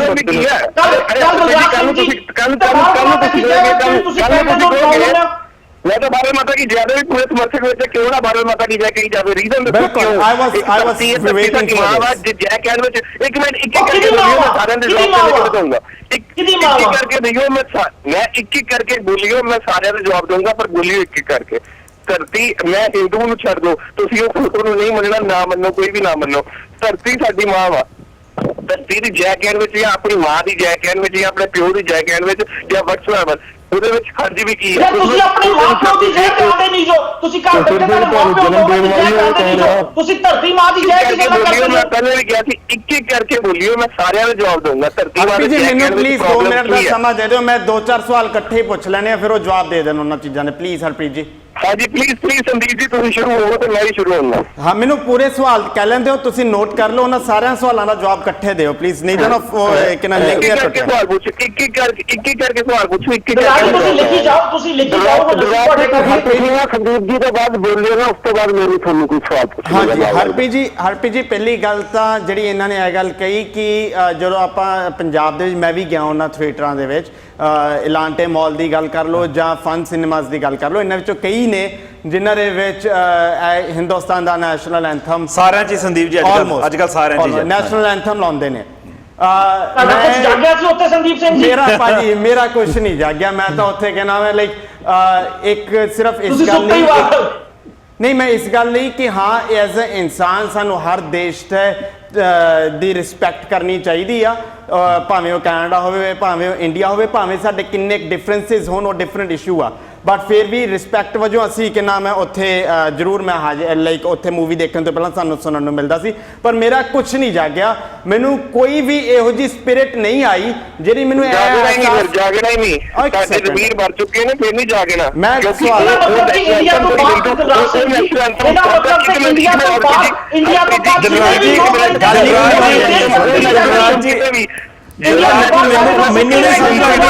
ਮੈਨੂੰ ਲੱਗਦਾ ਇੱਕ ਮਿੰਟ ਜੀ, ਮੈਂ ਇੱਕ ਮਾੜੀ ਜਿਹੀ ਗੱਲ ਕਰ ਰਹੀ ਹਾਂ, ਮੈਨੂੰ ਲੱਗਦਾ ਸਾਰੇ RSS ਵਾਲਿਆਂ ਨੂੰ ਤੁਸੀਂ ਜਨ ਗਣ ਮਨ ਸੁਣਾਇਆ, ਤਾਂ ਹੀ ਉਹਨਾਂ ਦੇ ਜ਼ਮੀਰ ਜਾਗ ਗਏ, ਤਾਂ ਹੀ ਭਾਰਤ ਮਾਤਾ ਦੀ ਜੈ ਤੱਕ ਗੱਲ ਪਹੁੰਚ ਗਈ ਹੈ। ਤੁਸੀਂ ਬਹੁਤੀ ਦੇਰ ਨਹੀਂ ਹੈਗੀ, ਜਿੱਦਣ ਇੱਕ ਧਰਤੀ ਹੈ ਉਹਨੂੰ ਮਾਂ ਕਹਿਣ ਵਿੱਚ ਹਰਜ ਕੀ ਹੈ? ਸੰਦੀਪ ਜੀ ਕੀ ਹਰਜ ਹੈ? ਦੋ ਤਾਂ ਸੀ, ਮੈਨੂੰ 2 ਮਿੰਟ ਤੁਸੀਂ ਵਿੱਚੇ ਕੱਟ ਦਿੰਦੇ ਹੋ। ਪਹਿਲੀ ਗੱਲ ਇਹ ਹੈ ਕਿ ਜਿਹੜੇ ਬੰਦੇ ਜਬਰੀ ਤੌਰ ਦੇ ਉੱਤੇ ਜ਼ਬਰਦਸਤੀ ਇਹ ਕਹਾਣਾ ਚਾੜੇ ਆ, ਮੈਂ ਉਹਦੇ ਅਗੇਂਸਟ ਹਾਂ। ਜਿਹਨੇ ਆਪਣੀ ਮਰਜ਼ੀ ਨਾਲ ਕਹਿਣਾ, ਮੈਂ ਵੀ ਐਗਰੀ ਤੁਹਾਡੇ ਨਾਲ, ਜ਼ਬਰਦਸਤੀ ਨਹੀਂ ਕਹਿਣਾ ਚਾਹੀਦਾ। ਹਾਂ ਜਿਹੜਾ ਕਿ ਨਾਮ ਜਿਹਨੇ ਆਪਣੀ ਮਰਜ਼ੀ ਨਾਲ ਕਹਿਣਾ, ਜੀ ਸਦਕੇ ਜੋ ਮਰਜ਼ੀ ਕਵੇ, ਭਾਵੇਂ ਕਿ ਨਾਮ ਹੈ ਲਈ ਟੌਮੀ ਕਵੇ, ਭਾਵੇਂ ਕਿ ਨਾਮ ਹੈ ਸ਼ੇਰ ਕਵੇ, ਭਾਵੇਂ ਬਾਂਦਰ ਕਵੇ, ਭਾਵੇਂ ਜੈ ਮਾਤਾ ਦੀ ਕਵੇ, ਭਾਵੇਂ ਜੋ ਮਰਜ਼ੀ ਕਵੇ, ਵੀ ਡੋਂਟ ਕੇਅਰ। ਲਾਈਕ ਕਿਸੇ ਵੀ ਬੰਦੇ ਨੂੰ ਡੈਮੋਕ੍ਰੇਸੀ ਆ, ਹਰ ਬੰਦੇ ਨੂੰ ਹੱਕ ਆ ਉਹਨੇ ਕੀ ਕਹਿਣਾ ਆ।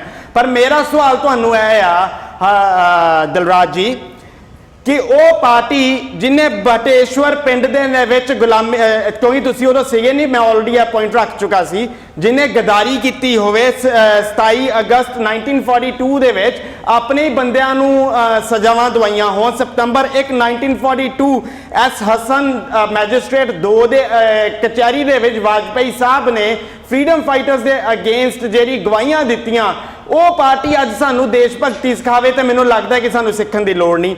ਅਗਰ 17 ਜੁਲਾਈ 1947 ਨੂੰ ਇਹਨਾਂ ਦੀ ਮਾਂ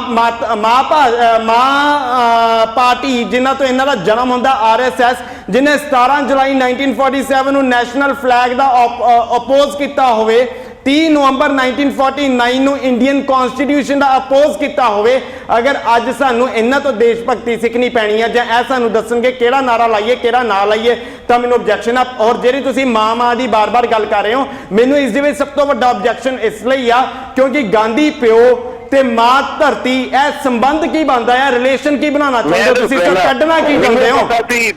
ਮੈਨੂੰ ਸੰਦੀਪ ਜੀ ਪਤਾ ਸੀ ਤੁਸੀਂ ਇਹ ਕਹਿਣਾ ਕਿ ਇਹ ਮਾਂ ਕਿੱਦਾਂ ਬਣੀ, ਹੁਣ ਉਹਦੇ ਤੇ ਆ ਜਾਈਓ ਤੇ ਤੁਹਾਡੇ ਕੋਲ ਕੋਈ ਵਰਡ ਸੁਣੇ ਨਹੀਂ ਜੋ ਮੈਂ ਤੁਹਾਨੂੰ ਕਹਿਣਾ ਵਾ। ਤੁਸੀਂ ਹਮੇਸ਼ਾ ਗੁਰਬਾਣੀ ਦੀਆਂ ਤੁਕਾਂ ਚੱਕ ਕੇ ਪਵਨ ਗੁਰੂ ਪਾਣੀ ਪਿਤਾ ਮਾਤਾ ਧਰਤ ਮਹੱਤ, ਮੈਨੂੰ ਪਤਾ ਸੀ ਆਗੇ ਦੱਸੋ ਕਿ ਜੇ ਗੁਰਬਾਣੀ ਵਿੱਚ ਲਿਖਿਆ ਵਾ ਕਿ ਜਿਹੜੀ ਧਰਤੀ ਮਾਂ ਵਾ ਉਹ ਸਾਡੀ ਧਰਤੀ ਹੈ, ਉਹ ਮਾਂ ਵਾ, ਤੇ ਉਹਦੇ ਵਿੱਚ ਗਲਤ ਕੀ ਲਿਖਿਆ? ਹੁਣ ਤੁਹਾਨੂੰ ਸਮਝ ਆ ਗਈ ਕਿ ਮਾਂ ਕਿੱਥੋਂ ਆਈ? ਨਹੀਂ ਮੇਰਾ ਜਵਾਬ ਵੀ ਲੈ ਲਓ, ਮੇਰਾ ਜਵਾਬ ਵੀ ਲੈ ਲਓ। ਪੂਰੀ ਦੁਨੀਆ ਦੀ ਧਰਤੀ ਹੈ, ਤੁਸੀਂ ਸਾਰੀ ਧਰਤੀ ਨੂੰ ਹੀ ਮਾਂ ਮੰਨਣਾ, ਤੁਸੀਂ ਭਾਰਤ ਮਾਤਾ ਨੂੰ ਕਿਉਂ ਮਾਂ ਮੰਨਦੇ ਹੋ? ਪਾਤਾਲਾ ਪਾਤਾਲ ਲੱਖ ਆਗਾਸਾ ਆਗਾਸ, ਪੂਰੀ ਦੁਨੀਆ ਜਿਹੜੀ ਹੈ ਗੋਲ ਹੈ, ਗ੍ਰਹਿ ਪੂਰੀ ਦੀ ਪੂਰੀ ਧਰਤੀ, ਫਿਰ ਉਹਨੂੰ ਪੂਰੀ ਨੂੰ ਮਾਤਾ ਮੰਨੋ ਨਾ। ਨਾਲੇ ਦਿਲਰਾਜ ਜੀ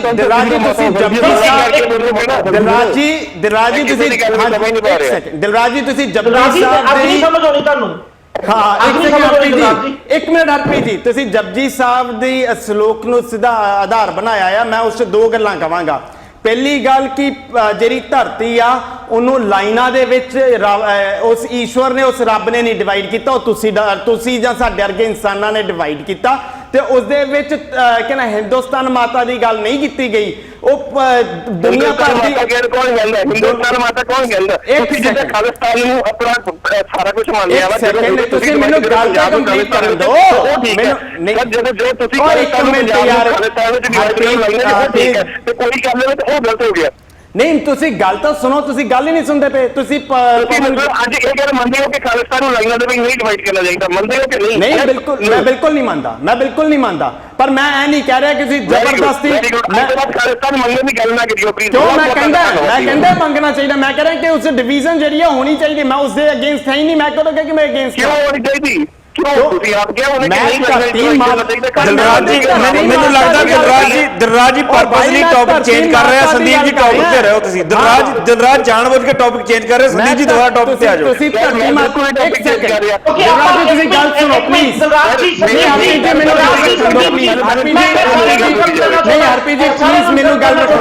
ਦਿਲਰਾਜ ਜੀ ਪਲੀਜ਼ ਸੰਦੀਪ ਜੀ ਤੁਸੀਂ ਦਿਲਰਾਜ ਜੀ ਦੀ ਉਹ ਗੁਰਬਾਣੀ ਵਾਲੀ ਤੁਕ ਦਾ ਜਵਾਬ ਦੇ ਦਿਓ। ਹਾਂ ਮੈਨੂੰ ਪਲੀਜ਼ ਜਵਾਬ ਦੇਣ ਦਿਓ ਬਸ। ਹਾਂਜੀ ਇੱਕ ਇਹਨਾਂ ਨੇ ਜਪਜੀ ਸਾਹਿਬ ਦੇ ਸ਼ਲੋਕ ਨੂੰ ਸਿਧਾਂਤ ਬਣਾਇਆ, ਆਧਾਰ ਬਣਾਇਆ। ਪਹਿਲੀ ਗੱਲ ਕਿ ਜਿਹੜਾ ਪਵਨ ਗੁਰੂ, ਮੈਂ ਕੋਈ ਆਧਾਰ ਨਹੀਂ ਪਾਇਆ, ਮੈਂ ਤਾਂ ਸਿੰਪਲ ਇੱਕ ਚੀਜ਼ ਤੁਹਾਨੂੰ ਦੱਸੀ ਹੈ ਕਿ ਗੱਲ ਘੱਟ ਗੁਰਬਾਣੀ ਵਿੱਚ ਲਿਖਿਆ ਗਿਆ ਨਹੀਂ। ਮੈਂ ਉਹਦਾ ਦੱਸ ਰਿਹਾ ਕਿ ਉਹ ਨਹੀਂ ਲਿਖਿਆ ਹਿੰਦੁਸਤਾਨ ਦੀ ਮਾਂ ਧਰਤੀ ਆ।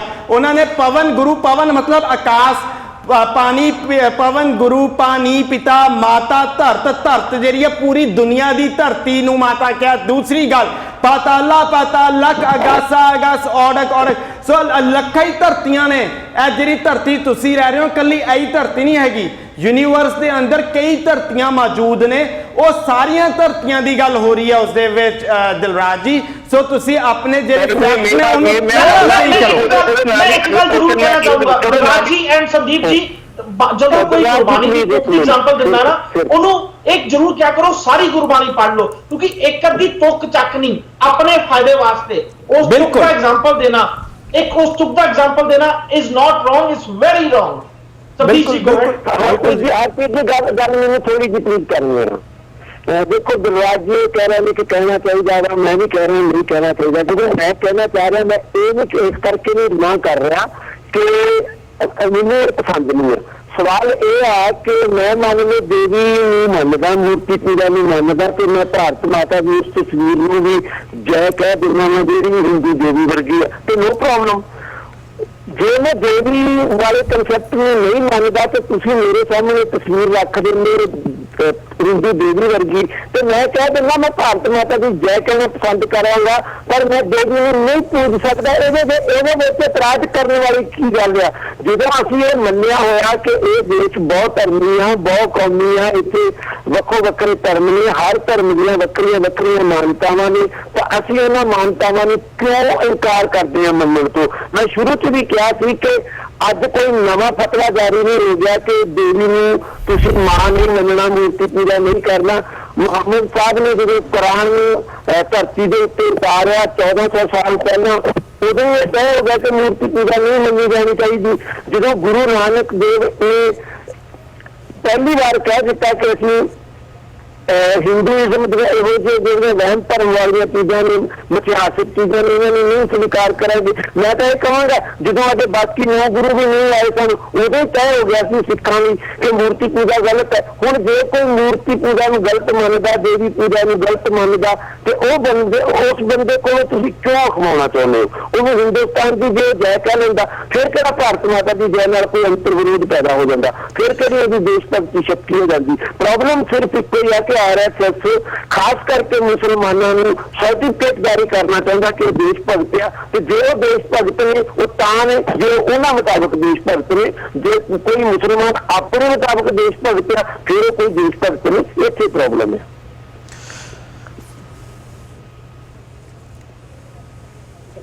ਸਿਰਫ ਇੱਥੇ ਮੁਸਲਮਾਨਾਂ ਨੂੰ ਟਾਰਗੇਟ ਕਰਨ ਦੀ ਗੱਲ ਨਹੀਂ ਹੋ ਰਹੀ। ਕਾਫੀ ਹਿੰਦੂ ਗਰੁੱਪ ਵੀ ਨੇ ਜੋ ਇਹ ਗੱਲ ਕਹਿ ਰਹੇ ਨੇ ਕਿ ਗਲਤ ਹੈ ਭਾਰਤ ਮਾਤਾ ਦੀ ਜੈ ਕਹਿਣਾ ਕੋਈ ਦੇਸ਼ ਭਗਤੀ ਨਹੀਂ ਬਣਦੀ। ਈਵਨ ਜੈ ਹਿੰਦ ਕਹਿਣਾ ਵੀ ਕੋਈ ਦੇਸ਼ ਭਗਤ ਨਹੀਂ ਬਣਦਾ। ਦੇਸ਼ ਭਗਤ ਜਾਂ ਦੇਸ਼ ਦੇ ਪ੍ਰਤੀ ਵਫਾਦਾਰ ਰਹਿਣ ਦੇ ਹੋਰ ਬਹੁਤ ਸਾਰੇ ਸਾਧਨ ਨੇ। ਮੈਂ ਤਾਂ ਸਿੰਪਲ ਜਿਹਾ ਐਗਜ਼ਾਮਪਲ ਦਿੰਦਾ। ਤੁਸੀਂ ਇੱਕ ਟਰੱਕ ਡਰਾਈਵਰ ਹੈ ਜਿਹੜਾ ਕੰਮ ਕਰਦਾ ਵਾ, ਸਿਰਫ ਟਰੱਕ ਚਲਾਉਂਦਾ ਵਾ, ਲੋਡ ਇੱਕ ਪਾਸੇ ਦੂਜੇ ਪਾਸੇ ਲੈ ਕੇ ਜਾਂਦਾ, ਮੇਰੇ ਖਿਆਲ ਉਹ ਬੈਟਰ, ਉਹ ਜ਼ਿਆਦਾ ਦੇਸ਼ ਭਗਤ ਆ ਉਹ ਤੋਂ ਬਜਾਏ ਕਿ ਇੱਕ RSS ਦਾ ਇੰਪਲੋਈ।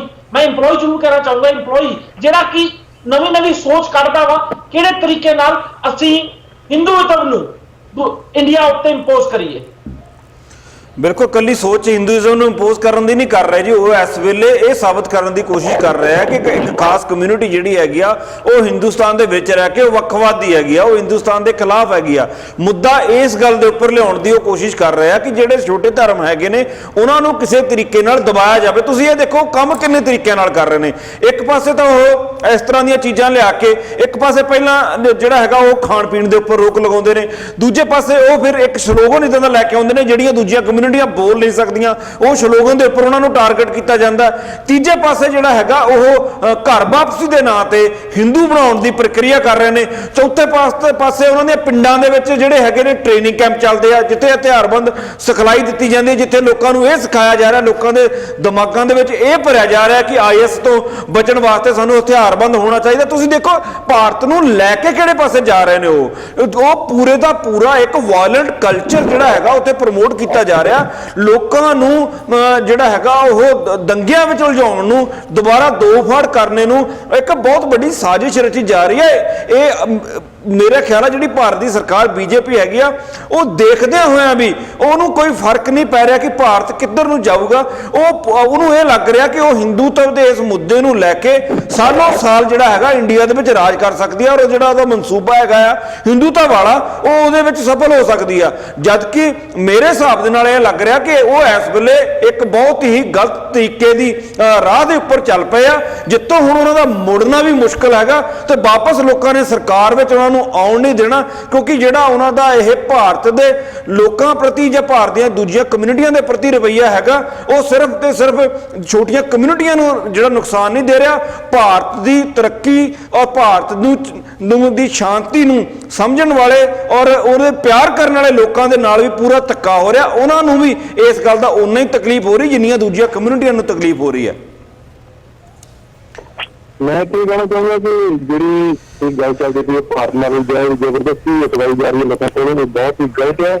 ਮੈਂ ਇਹੀ ਕਹਿਣਾ ਚਾਹਾਂਗਾ ਕਿ ਪਹਿਲਾਂ ਅੰਗਰੇਜ਼ਾਂ ਨੇ ਬਾਹਰੋਂ ਦੇ ਰਾਜਤੰਤਰ ਦੀ ਨੀਤੀ ਅਪਣਾਈ ਸੀ ਤੇ ਹੁਣ RSS ਨੇ, ਚਲੋ BJP ਨੇ ਬਾਹਰੋਂ ਦੇ ਰਾਜਨੀਤੀ ਦੀ ਨੀਤੀ ਅਪਣਾਈ ਹੋਈ ਹੈ। ਇਹ ਚਾਹੁੰਦੇ ਨੇ ਕਿ ਅਸੀਂ ਹਿੰਦੂ ਵੋਟਾਂ ਦਾ ਪ੍ਰਵੀਕਰਨ ਕਰਕੇ ਦੇਸ਼ ਦੇ ਉੱਤੇ ਸੱਤਾ ਦੇ ਕਾਬੂ ਰਹਿ ਸਕਦੇ ਹਾਂ। ਮੈਨੂੰ ਲੱਗਦਾ ਹੈ ਕਿ ਇਹ ਦੇਸ਼ ਦੀ ਬਹੁਤ ਹੀ ਮਾੜੀ ਗੱਲ ਹੈ। ਇਹ ਦੇਸ਼ ਦੇ ਹਿੰਦੂਆਂ ਨੂੰ ਜਿਹੜੇ ਹੈਗੇ ਨੇ ਉਹਨਾਂ ਨੂੰ ਇੱਕ ਡਰ ਪੈਦਾ ਕਰਨ ਦੀ ਕੋਸ਼ਿਸ਼ ਕਰਦੇ ਨੇ ਬਾਰ-ਬਾਰ ਕਿ ਇਹ ਜਿਹੜੇ ਮੁਸਲਮਾਨ ਹੈਗੇ ਨੇ ਇਹ ਦੇਸ਼ ਵਿਰੋਧੀ ਨੇ, ਇਹ ਟੈਰਰਿਸਟ ਐਕਟੀਵਿਟੀਜ਼ ਵਿੱਚ ਇਨਵੋਲਵ ਨੇ, ਇਹ ਦੇਸ਼ ਨੂੰ ਪਿਆਰ ਨਹੀਂ ਕਰਦੇ। ਇੱਕ ਦੀਵਾਰ ਖਿੱਚ ਰਹੇ ਨੇ। ਦੂਜੇ ਪਾਸੇ ਜਿਹੜਾ ਇੱਕ ਤਬਕਾ ਜਿਹੜਾ ਹੈਗਾ ਛੇਤੀ ਇਨਫਲੂਐਂਸ ਵਿੱਚ ਆ ਜਾਂਦਾ, ਉਹਨੂੰ ਕਿਤੇ ਨਾ ਕਿਤੇ ਡਰਾ ਵੀ ਰਹੇ ਨੇ। ਤੁਸੀਂ ਦੇਖੋ ਤਰੀਕੇ ਕਿੰਨੇ ਨੇ ਇਹਨਾਂ ਦੇ ਕਿ ਕਮਿਊਨਿਟੀ ਨੂੰ ਬਦਨਾਮ ਕਰਨਾ, ਉਹਨਾਂ ਦੇ ਉੱਪਰ ਧੱਬੇ ਲਾਉਣੇ, ਨਾਲ ਹੀ ਨਾਲ ਲੋਕਾਂ ਨੂੰ ਜਿਹੜੇ ਗਰੀਬ ਲੋਕ ਹੈਗੇ ਨੇ, ਹਿੰਦੂ ਹੈਗੇ ਨੇ, ਉਹਨਾਂ ਨੂੰ ਪੈਸੇ ਦੇਣੇ। ਤੀਜਾ ਜਿਹੜੇ ਲੋਕੀ ਜਿਹੜੇ ਕੁਛ ਨਹੀਂ ਕਰਦੇ, ਜਿਨ੍ਹਾਂ ਦੇ ਦੰਗੇ ਹੀ ਹੈਗੇ ਨੇ, ਜਿਨ੍ਹਾਂ ਦਾ ਸੁਭਾਅ ਹੀ ਜਿਹੜਾ ਹੈਗਾ ਲੁੱਟਾ ਖੋਹਾਂ ਵਾਲਾ, ਉਹਨਾਂ ਨੂੰ ਲੈ ਕੇ ਉਹਨਾਂ ਦੇ ਗਰੁੱਪ ਬਣਾਉਣੇ ਲੜਾਈ ਕਰਨ ਵਾਲੇ। ਇਹਨਾਂ ਨੇ ਕਿੰਨੇ ਤਰੀਕੇ ਅਪਣਾਏ ਹੋਏ ਨੇ ਭਾਰਤ ਦੇ ਵਿੱਚ ਇਸ ਵੇਲੇ ਆਪਣੇ ਏਜੰਡਿਆਂ ਨੂੰ ਪੂਰਾ ਕਰਨ ਵਾਸਤੇ, ਜਿਹਦੀਆਂ ਤਸਵੀਰਾਂ ਜਿਹੜੀਆਂ ਹੈਗੀਆਂ ਉਹ ਕਿਸੇ ਨਾ ਕਿਸੇ ਰੂਪ ਦੇ ਵਿੱਚ ਸਾਹਮਣੇ ਆ ਰਹੀਆਂ। ਇੰਟੋਲਰੈਂਸ ਨੂੰ ਦਬਾਉਣ ਵਾਸਤੇ ਇਹਨਾਂ ਨੇ ਭਾਰਤ ਮਾਤਾ ਦੀ ਜੈ ਕੱਢ ਕੇ ਮੋਹਰੇ ਰੱਖ ਦਿੱਤਾ। ਅੱਜ ਇੰਟੋਲਰੈਂਸ ਦੀ ਗੱਲ ਜਿਹੜੀ ਹੈਗੀ ਉਹ ਬੰਦ ਹੋ ਗਈ ਆ ਤੇ ਭਾਰਤ ਮਾਤਾ ਦੀ ਜੈ ਜਿਹੜੀ ਹੈਗੀ ਆ ਉਹ ਗੱਲ ਹੋਣੀ ਸ਼ੁਰੂ ਹੋ ਗਈ ਆ। ਮੈਂ ਇੱਕ ਐਗਜ਼ਾਮਪਲ ਦੇਣਾ ਚਾਹਾਂਗਾ। ਇੱਕ ਪ੍ਰੋਗਰਾਮ ਸੀ ਪਾਕਿਸਤਾਨ ਦੇ ਵਿੱਚ ਜੀ ਨਿਊਜ਼ ਤੇ ਆਪਣੇ ਉਹਨਾਂ ਨੇ ਇੱਕ ਪ੍ਰੋਗਰਾਮ ਚਲਾਇਆ ਹੋਇਆ ਭਾਰਤ ਦੇ ਨਾਲ ਸੰਬੰਧ ਰੱਖ ਕੇ, ਅਮਨ ਕੀ ਆਸ਼ਾ। ਉਹਦੇ ਵਿੱਚ ਜਿਹਦਾ ਆਪਾਂ ਅੱਜ ਜਿੰਨੇ ਵੀ ਆਪਣੇ ਕੱਟੜਪੰਥੀ ਆਪਣੇ ਭਗਵਾਕਾਰੀ ਜਿਹੜੇ ਬੋਲਦੇ ਨੇ ਕਿ ਜਿਹੜਾ ਹੈਦਰਾਬਾਦ ਦਾ ਮੁਸਲਿਮ ਨੇਤਾ ਓਵੈਸੀ ਉਹਦੇ ਖਿਲਾਫ ਬੋਲਦੇ ਨੇ ਕਿ ਉਹ ਬਹੁਤ ਮਾੜਾ ਬੋਲਦਾ ਹੈ। ਮੈਂ ਉਹਦੀ ਹੀ ਸੁਣਦਾ ਪਿਆ ਸੀ, ਉਹਦਾ ਜਵਾਬ ਸੀ ਕਿ ਦੇਖੋ ਦਾ ਇੱਕ ਮੌਲਵੀ ਸੀ ਪਾਕਿਸਤਾਨ ਦਾ, ਉਹਨੇ ਓਵੈਸੀ ਨੂੰ ਕਿਹਾ ਸੀ ਕਿ ਭਾਰਤ ਦੇ ਵਿੱਚ ਗੁਜਰਾਤ ਦੇ ਵਿੱਚ ਬਹੁਤ ਕੁਝ ਹੋਇਆ ਹੈ ਮੁਸਲਮਾਨਾਂ ਦੇ ਖਿਲਾਫ, ਤੁਸੀਂ ਕਿਉਂ ਨਹੀਂ ਆਵਾਜ਼ ਚੁੱਕਦੇ, ਤੁਸੀਂ ਉਹਨਾਂ ਦੇ ਖਿਲਾਫ ਲੜਦੇ ਕਿਉਂ ਨਹੀਂ। ਓਵੈਸੀ ਨੇ ਕਿਹਾ ਸੀ ਕਿ ਮੈਂ ਹਿੰਦੁਸਤਾਨੀ ਮੁਸਲਿਮ ਹਾਂ, ਅਸੀਂ ਆਪਣਾ ਜਿਹੜੇ ਸਾਡੇ ਮੁੱਦੇ ਅਸੀਂ ਆਪ ਸਮਝਾਉਣੇ ਜਾਣਦੇ ਹਾਂ, ਤੁਸੀਂ ਆਪਣਾ ਪਾਕਿਸਤਾਨ ਸੰਭੋ। ਮੇਰੇ ਖਿਆਲ ਨਾਲ ਜਦੋਂ ਓਵੈਸੀ ਨੇ ਇੱਕ ਇੰਟਰਨੈਸ਼ਨਲ ਮੰਚ ਦੇ ਉੱਤੇ ਇਹ ਕਹਿਤਾ ਕਿ ਅਸੀਂ ਮੈਂ ਹਿੰਦੁਸਤਾਨੀ ਮੁਸਲਿਮ ਹਾਂ, ਸਾਡੇ ਜਿਹੜੇ ਵੱਡੇ ਵਡੇਰੇ ਸੀ ਉਹਨਾਂ ਨੇ 60 ਸਾਲ ਪਹਿਲਾਂ ਹਿੰਦੁਸਤਾਨ ਵਿੱਚ ਰਹਿਣਾ ਪਸੰਦ ਕੀਤਾ ਸੀ ਤੇ ਇਹ ਸਾਡੇ ਲਈ ਇੱਕ ਵੱਡਾ ਭਾਗਾ ਹੈ। ਮੇਰੇ ਖਿਆਲ ਨਾਲ ਇਸ ਤੋਂ ਬਾਅਦ ਹੋਰ ਕੋਈ ਦੇਸ਼ ਭਗਤੀ ਦੀ ਜਿਹੜਾ ਇਹਨੂੰ ਸਰਟੀਫਿਕੇਟ ਆ ਉਹ ਨਹੀਂ ਹੋ ਸਕਦਾ। ਇਹ ਜ਼ਰੂਰੀ ਨਹੀਂ ਹੈ ਕਿ ਉਹ ਭਾਰਤ ਮਾਤਾ ਦੀ ਜੈ ਕਹੂਗਾ ਅਤੇ ਤਾਂ ਹੀ ਉਹਨੂੰ ਦੇਸ਼ ਭਗਤ ਕਿਹਾ ਜਾ ਸਕਦਾ ਹੈ। ਸਿਮਰਨਜੀਤ ਸਿੰਘ ਮਾਨ ਨੇ ਵੀ ਇਸ ਗੱਲ ਦਾ ਪੋਸਟ ਕੀਤਾ ਸੀ ਤੇ ਉਸ ਕਾਫੀ ਚੈਨਲਸ ਨੇ ਜਾਂ ਕਾਫੀ ਨਿਊਜ਼ ਚੈਨਲ ਤੇ ਨਿਊਜ਼ ਪ੍ਰਿੰਟ ਹੋਈ ਜਾਂ ਐਜ਼ ਅ ਵੀਡੀਓ ਚੈਨਲਸ ਤੇ ਜਾਂ ਟੀਵੀ ਚੈਨਲਸ ਤੇ ਨਿਊਜ਼ ਚਲਾਈ ਗਈ, ਪਰ ਜਿਨ੍ਹਾਂ ਤੇ ਪ੍ਰਿੰਟ ਹੋਈ ਉਹਨਾਂ ਦੇ ਥੱਲੇ ਕਮੈਂਟ ਜ਼ਰੂਰ ਪੜਨ ਵਾਲੇ ਸੀ। ਕਾਫੀ ਲੋਕਾਂ ਨੇ ਇੱਕ ਕਮੈਂਟ ਲਿਖੇ ਸੀ ਕਿ ਜੇ ਤੁਸੀਂ ਨਹੀਂ ਕਹਿ यहाँ पे इन्हां सिखां नूं बाहर कड्डो, पाकिस्तान चले जाओ। I am not sure Pakistan जान दी क्यों गल्लां करदे ने, पर कुछ लोगों ने ईवन कि कुछ सिखां ने कुछ हिंदुओं ने यह भी कमेंट लिखे सी कि जे तुसीं सिखां नूं भारत छड्डण दी गल करदे जो ते एक बार इंडियन इंडिपेंडेंस का इतिहास जरूर पढ़ लेना चाहिए वा, तुहानूं शायद पता लग जूगा सिखां ने कितनियां कुर्बानियां दित्तियां ने, उस तो बाद इंडिया किहनूं छड्डना वा, एक गल जरूर करियो। ते I think I am happy to say, मैनूं खुशी हुंदी है कहण दी कि कुछ हिंदू भी हैगे सी जिन्हां ने ये गल्लां कीतियां सी, जिन्हां ने ये गल्लां ये फैक्ट सामने रखे, सिर्फ सिखां ने सामने नहीं रखे या सिर्फ मुसलमानों ने सामने रखे, कुछ हिंदुओं ने भी ये फैक्ट सामने रखे कि सिखां दे उत्ते पहला उंगल चक्कण तो पहला शायद तुहानूं आप अपनी पीढ़ी थल्ले सोटा मार लेना चाहिए वा। हैप्पी जी बिल्कुल सही दस्सिया कि सारा ਆਪਾਂ ਸਾਰੀ जो भी एक घटनाक्रम ਚੱਲਦਾ ਪਿਆ ਇਸ ਨੂੰ ਆਪਾਂ ਲੈ ਕੇ ਸਾਰੀ ਹਿੰਦੂ ਕਮਿਊਨਿਟੀ ਨੂੰ ਦੋਸ਼ ਨਹੀਂ ਦੇ ਸਕਦੇ। ਸਿਰਫ ਕੁਝ ਮੁੱਠੀ ਭਰ ਲੋਕ ਨੇ ਜੋ ਪਾੜੋ ਤੇ ਰਾਜਨੀਤੀ ਦੀ ਨੀਤੀ ਅਪਣਾ ਰਹੇ ਨੇ, ਸਿਰਫ ਉਹ ਨੇਤਾ ਲੋਕ ਨੇ, ਉਹ ਬੀਜੇਪੀ ਦੇ ਲੋਕ ਨੇ, ਹੋਰ ਕੋਈ ਨਹੀਂ। ਬਸ ਆਪਾਂ ਸਾਰੀ ਕਮਿਊਨਿਟੀ ਨੂੰ ਦੋਸ਼ ਨਹੀਂ ਦੇ ਸਕਦੇ। ਹਿੰਦੂਆਂ ਦੇ ਵਿੱਚ ਲੋਕ ਬਹੁਤ ਮਹਿਸੂਸ ਕਰਦੇ ਨੇ ਕਿ ਵੱਡੀ ਗਿਣਤੀ ਤੇ ਤਬਕਾ ਹੀ ਮਹਿਸੂਸ ਕਰਦਾ ਹੈ ਕਿ ਇਹ ਜੋ ਹੋ ਰਿਹਾ ਹੈ ਬਹੁਤ ਗਲਤ ਹੋ ਰਿਹਾ ਹੈ। ਇਹ ਰਲ ਮਿਲ ਕੇ ਹੀ ਰਹਿਣਾ ਚਾਹੁੰਦੇ ਨੇ ਦੇਸ਼ ਦੇ ਵਿੱਚ, ਕੋਈ ਲੜਾਈ ਝਗੜਾ ਨਹੀਂ ਚਾਹੁੰਦੇ। वाले मामले के उत्ते पुलिसिया के खिलाफ जो कल भी फैसला आया नहीं सी, जो आप कल चर्चा कर रहे थे, सिर्फ उन्होंने दोषी करार दिता गया सी। मैं उदों भी एक गल ये कही थी कि गल सिर्फ इन्नी नहीं कि पुलिस वालियां ने बेकसूर लोगों का कतलेआम किया, गल इस तो वड्डी यह है कि इन्होंने जिहड़े खिलाफ किया, क्योंकि उदों हर सिख नूं देशगदार तस्वीरों कर रहा सी हिंदुस्तान के विच, उस मानसिकता के खिलाफ भी लड़ाई लड़ी जानी चाहिए है। पुलिस वाले ने तो सजा मिल गई, उन्होंने कतल कर दिता, पर जिन्होंने लोगों ने मानसिकता पैदा की थी उन्होंने खिलाफ की देश ये करे, मैंने नहीं लगता कि देश ने इन्होंने खिलाफ कोई एक तरह का कोई कानूनी कार्रवाई ही फाइनली होनी।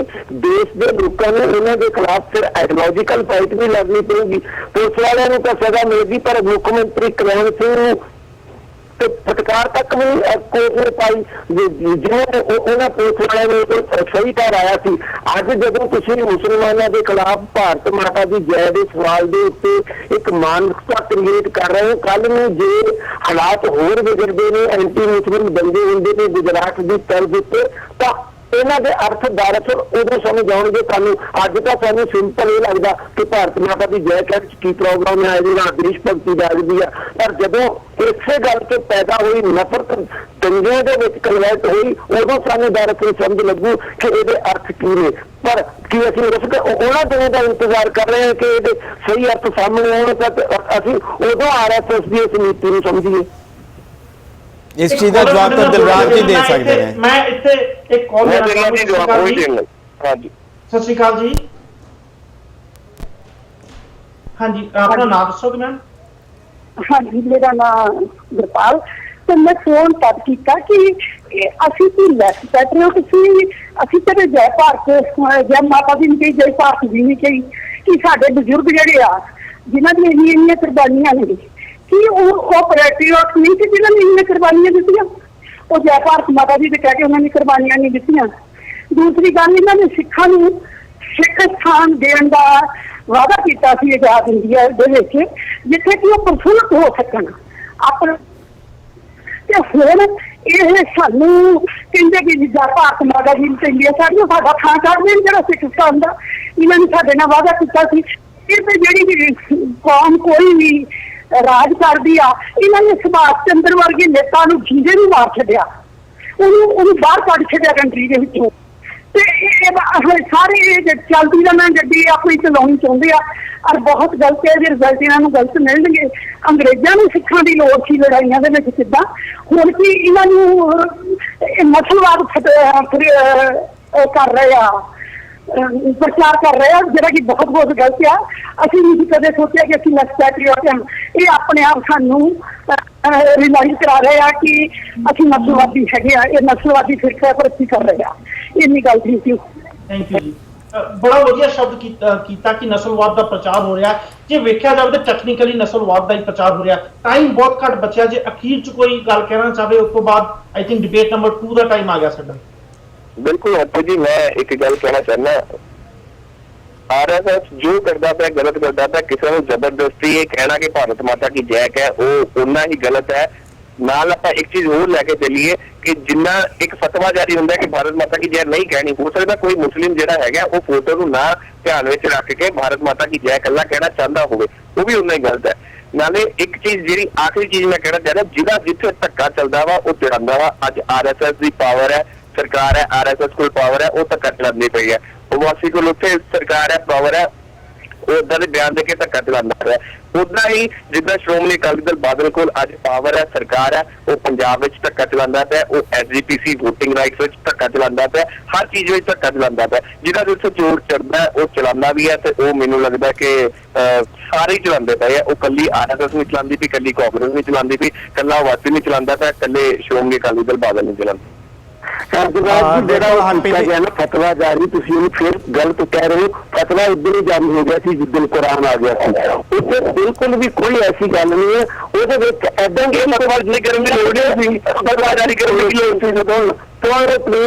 ਜਦੋਂ ਸਵਾਲ ਪੁੱਛਿਆ ਜਾਂਦਾ ਕਿ ਇਸਲਾਮ ਦੀ ਰੋਸ਼ਨੀ ਤੇ ਕੋਈ ਮੁਸਲਮਾਨ ਭਾਰਤ ਮਾਤਾ ਦੀ ਜੈ ਕਰੇ ਕਿ ਨਾ ਕਰੇ, ਉਹਦਾ ਉਹਨਾਂ ਨੇ ਜਵਾਬ ਦਿੱਤਾ। ਉਹਦੇ ਤੇ ਅਗਲੀ ਗੱਲ, ਜਿਹੜਾ ਬੰਦਾ ਭਾਰਤ ਮਾਤਾ ਦੀ ਜੈ ਮੁਸਲਮਾਨ ਫਿਰ ਵੀ ਕਹੇਗਾ ਉਸ ਫਤਵੇ ਤੋਂ ਬਾਅਦ, ਉਹਦੇ ਵਿੱਚ ਕੋਈ ਏਦਾਂ ਦੀ ਪ੍ਰੋਵੀਜ਼ਨ ਨਹੀਂ ਹੈ ਕਿ ਉਹਨੂੰ ਜਿੱਦਾਂ ਅਸੀਂ ਪੰਜਾਬ ਦੇ ਵਿੱਚ ਸਿੱਖੀ ਦੇ ਵਿੱਚ ਪੰਥ ਚੋਂ ਛੇਕ ਦਿੱਤਾ ਜਾਏਗਾ, ਮੁਸਲਮਾਨਾਂ ਦੇ ਵਿਧਾਨ ਦੇ ਵਿੱਚ ਏਦਾਂ ਦੀ ਕੋਈ ਪੋਜੀਸ਼ਨ ਨਹੀਂ ਹੈ ਕਿ ਜਿਹੜਾ ਬੰਦਾ ਉਹਨਾਂ ਦੇ ਉਸ ਫਤਵੇ ਨੂੰ ਮਾਨਤਾ ਨਹੀਂ ਦੇਗਾ ਉਹਨੂੰ ਛੇਕ ਦਿੱਤਾ ਜਾਏਗਾ ਇਸਲਾਮ ਦੇ ਵਿੱਚੋਂ। ਇਸ ਕਰਕੇ ਤੁਸੀਂ ਜਿਹਦਾ ਜਿੱਥੇ ਧੱਕਾ ਚੱਲਦਾ ਉਹ ਜਿਹੜਾ हाँ जी, अकाली दल बादल ने चलाया कि अकाली दल बादल ने चलाया कि नहीं चलाया? सिख वोटिंग छेकना भी धक्का ही होंदा, वो भी चलदा इत्थे।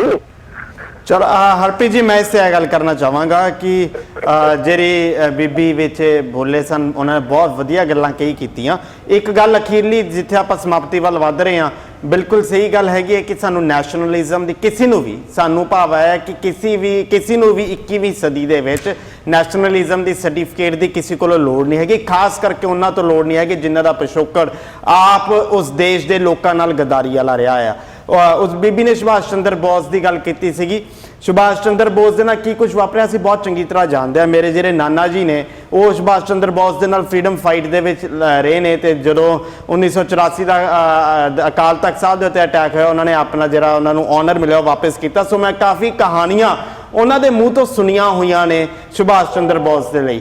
ਸੋ ਮੈਂ ਸਮਝਦਾ ਕਿ ਜਿਹੜੀ ਲੜਾਈ ਐਕਚੁਅਲ ਦੇ ਵਿੱਚ ਜਿਨ੍ਹਾਂ ਨੇ ਲੜੀ ਆ, ਜਿਹੜੇ ਐਕਚੁਅਲ ਹੀਰੋਜ਼ ਨੇ, ਭਾਵੇਂ ਉਹ ਚੰਦਰ ਬੋਸ ਨੇ, ਭਾਵੇਂ ਉਹ ਭਗਤ ਸਿੰਘ ਨੇ, ਉਹਨਾਂ ਨੂੰ ਹਾਈਲਾਈਟ ਕਰਨ ਦੀ ਬਜਾਏ, ਉਹਨਾਂ ਬਾਰੇ ਐਜੂਕੇਟ ਕਰਨ ਦੀ ਬਜਾਏ, ਐਕਚੁਅਲ 'ਚ ਜਿਨ੍ਹਾਂ ਨੇ ਨੈਸ਼ਨਲਿਜ਼ਮ ਕ੍ਰੀਏਟ ਕਰਨਾ ਆ, ਇਹ ਰੋਲ ਮਾਡਲ ਸੀਗੇ ਜਿਨ੍ਹਾਂ ਨੇ ਨੈਸ਼ਨਲਿਜ਼ਮ ਕ੍ਰੀਏਟ ਕਰਨਾ ਸੀਗਾ। ਭਗਤ ਸਿੰਘ ਨੇ ਦੀ ਸ਼ਹਾਦਤ ਨੇ ਨੈਸ਼ਨਲਿਜ਼ਮ ਕ੍ਰੀਏਟ ਕਰਨਾ ਸੀ, ਚੰਦਰ ਬੋਸ ਦੀ ਸ਼ਹਾਦਤ ਨੇ ਨੈਸ਼ਨਲਿਜ਼ਮ ਕ੍ਰੀਏਟ ਕਰਨਾ ਸੀ, ਉਦਮ ਸਿੰਘ ਨੇ ਕ੍ਰੀਏਟ ਕਰਨਾ ਸੀ, ਗਦਰੀ ਬਾਬਿਆਂ ਨੇ ਕਰਨਾ ਸੀ, ਬੱਬਰ ਅਕਾਲੀਆਂ ਨੇ ਕਰਨਾ ਸੀ। ਉਹਨਾਂ ਨੂੰ ਤਾਂ ਪੜ੍ਹਾਇਆ ਹੀ ਨਹੀਂ, ਉਹਦੇ ਬਾਰੇ ਤਾਂ ਜਾਣਕਾਰੀ ਨਹੀਂ ਦਿੱਤੀ, ਉਹਨੂੰ ਤਾਂ ਤੁਸੀਂ ਆਪਣੇ ਤੁਸੀਂ ਯੂਥ ਨੂੰ ਇਨਕਰੇਜ ਨਹੀਂ ਕੀਤਾ ਕਿ ਉਹ ਇਹਨਾਂ ਨੂੰ ਆਪਣੇ ਰੋਲ ਮਾਡਲਸ ਬਣਾਉਣ। ਸੋ ਨੈਸ਼ਨਲਿਜ਼ਮ ਜਿਹੜੀ ਇਹ ਪੈਦਾ ਕਰਨ ਦੀ ਕੋਸ਼ਿਸ਼ ਕਰ ਰਹੇ ਨੇ, ਇਹ ਝੂਠਾ ਨੈਸ਼ਨਲਿਜ਼ਮ ਆ। ਇਸ ਦੇ ਵਿੱਚ ਸਿਰਫ ਦਿਖਾਵਾਪਨ ਆ, ਇਸ ਦੇ ਵਿੱਚ ਕਿਤੇ ਵੀ ਸੱਚਾਈ ਨਹੀਂ ਹੈ, ਕਿਤੇ ਵੀ ਦ੍ਰਿੜਤਾ ਨਹੀਂ ਹੈ, ਕਿਤੇ ਵੀ ਇਹ ਜਬਰੀ ਆ। ਇਹ ਉਸੇ ਤਰੀਕੇ ਨਾਲ ਆ ਜਿਵੇਂ ਕਸ਼ਮੀਰ ਦੇ ਪੰਡਤਾਂ ਨੂੰ ਜ਼ਬਰਦਸਤੀ ਮੁਸਲਿਮ ਹਕੂਮਤ ਜ਼ਬਰਦਸਤੀ ਹਿੰਦੂ ਬਣਾਉਣ ਦੀ ਕੋਸ਼ਿਸ਼ ਕਰ ਰਹੀ ਸੀ, ਉਹਨਾਂ ਦਾ ਜਨੇਊ ਉਤਾਰ ਰਹੀ ਸੀ, ਉਹਨਾਂ ਦੇ ਟਿੱਕੇ ਉਤਾਰ ਰਹੀ ਸੀ। ਉਸੇ ਤਰੀਕੇ ਦੇ ਨਾਲ BJP ਤੇ RSS ਆਪਣੇ ਏਜੰਡੇ ਲਾਗੂ ਕਰਦੀ ਪਈ ਹੈਗੀ ਆ। ਇਸ ਤੋਂ ਇਲਾਵਾ ਇਹਨਾਂ 'ਚ ਕੋਈ ਡਿਫਰੈਂਸ ਨਜ਼ਰ ਨਹੀਂ ਆ ਰਿਹਾ ਹੈਗਾ ਮੈਨੂੰ। Thank you Sandeep ji. ਇਹਦੇ ਨਾਲ ਹੀ ਸਾਡੀ ਇਹ ਡਿਬੇਟ ਖਤਮ ਹੁੰਦੀ ਹੈ। ਤੁਹਾਡਾ ਸਭ ਦਾ ਧੰਨਵਾਦ, ਤੁਸੀਂ ਸਾਰੇ ਮੇਰੇ ਨਾਲ ਜੁੜੇ, ਔਰ ਕਾਲਰਾਂ ਦਾ ਵੀ ਧੰਨਵਾਦ ਜਿਨ੍ਹਾਂ ਨੇ ਸਾਨੂੰ ਕਾਲਾਂ ਕੀਤੀਆਂ, WhatsApp ਤੇ ਮੈਸੇਜ ਕੀਤੀਆਂ, ਟੈਕਸਟ ਮੈਸੇਜ ਕੀਤੇ। ਮਿਲਦੇ ਹਾਂ ਛੋਟੀ ਜਿਹੀ ਬ੍ਰੇਕ ਤੋਂ ਬਾਅਦ ਡਿਬੇਟ ਨੰਬਰ 2।